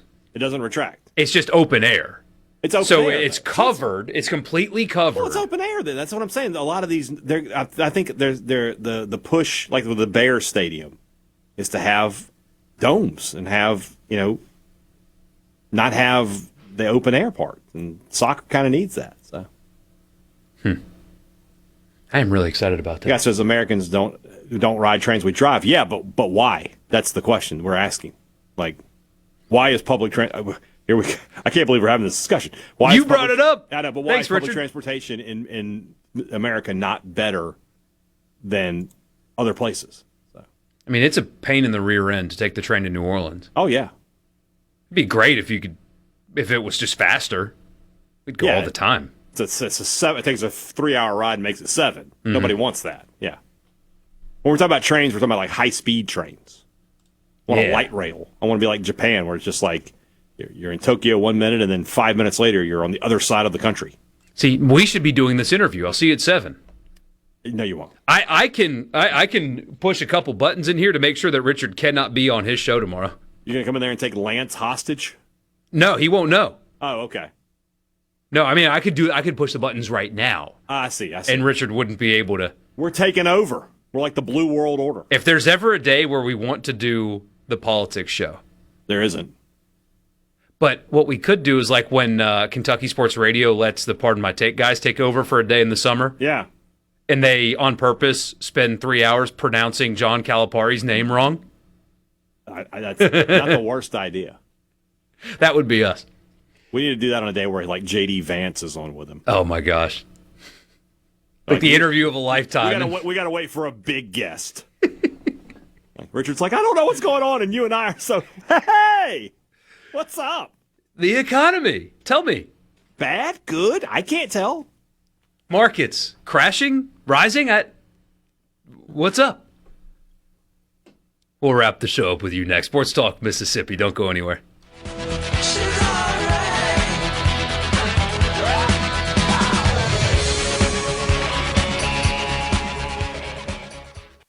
And the Venable. It's time for more Sports Talk Mississippi. Finally. On SuperTalk Mississippi, the SuperTalk app, and at supertalk.fm.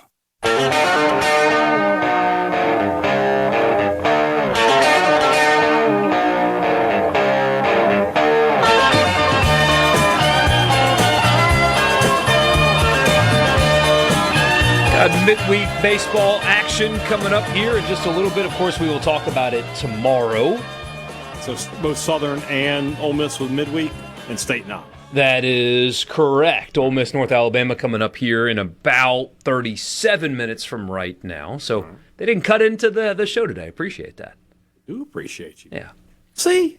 Yeah. I appreciate Ole Miss from time to time. Last night in basketball.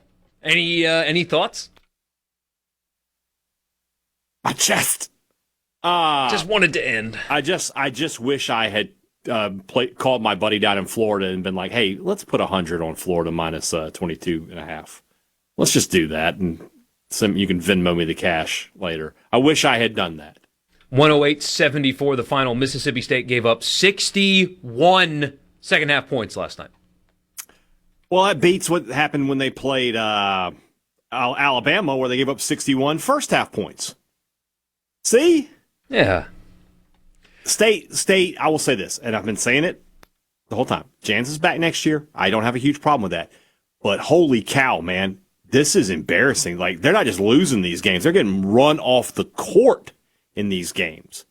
And if you just decided we got to do something about that, you've got some empirical evidence, at least on your side.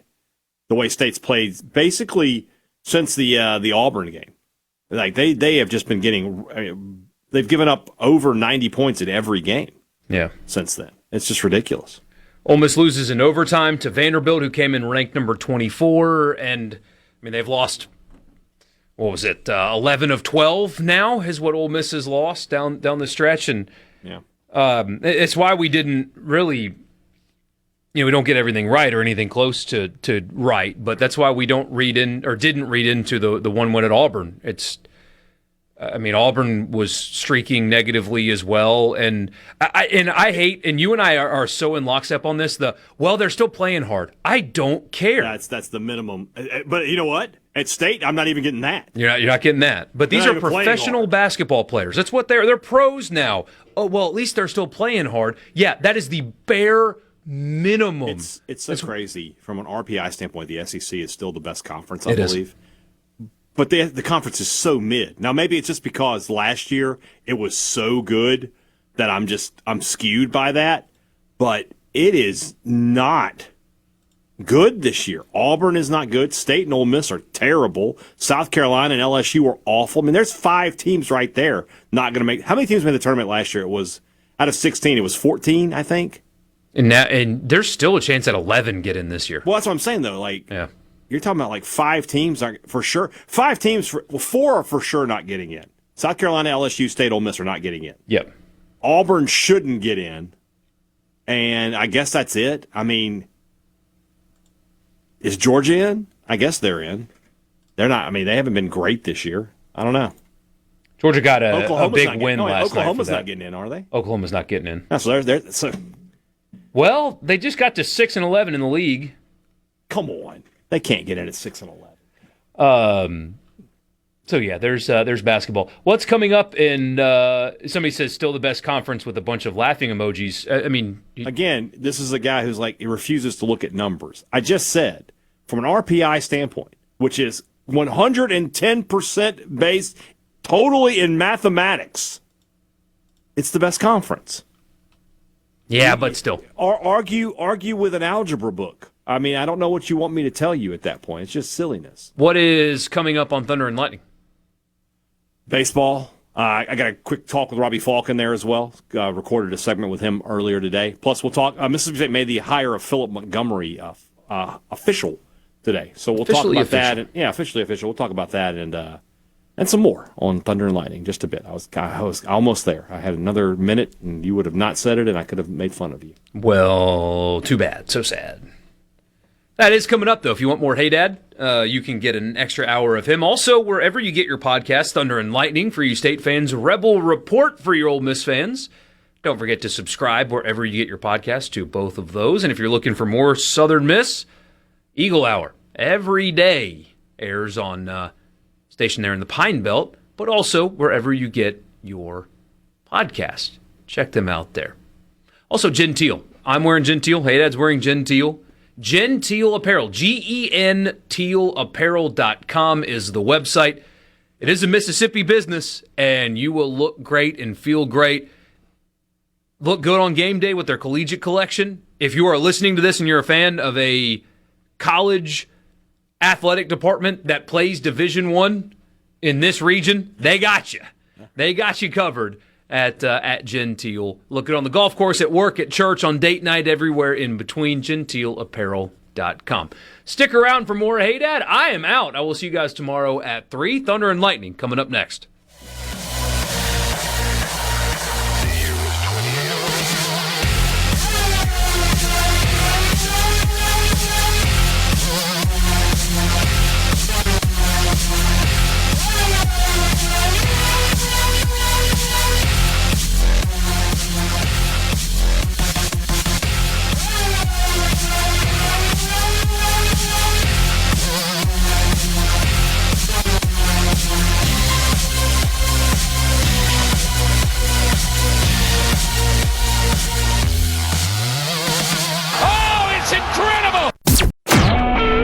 SuperTalk Mississippi Media Production.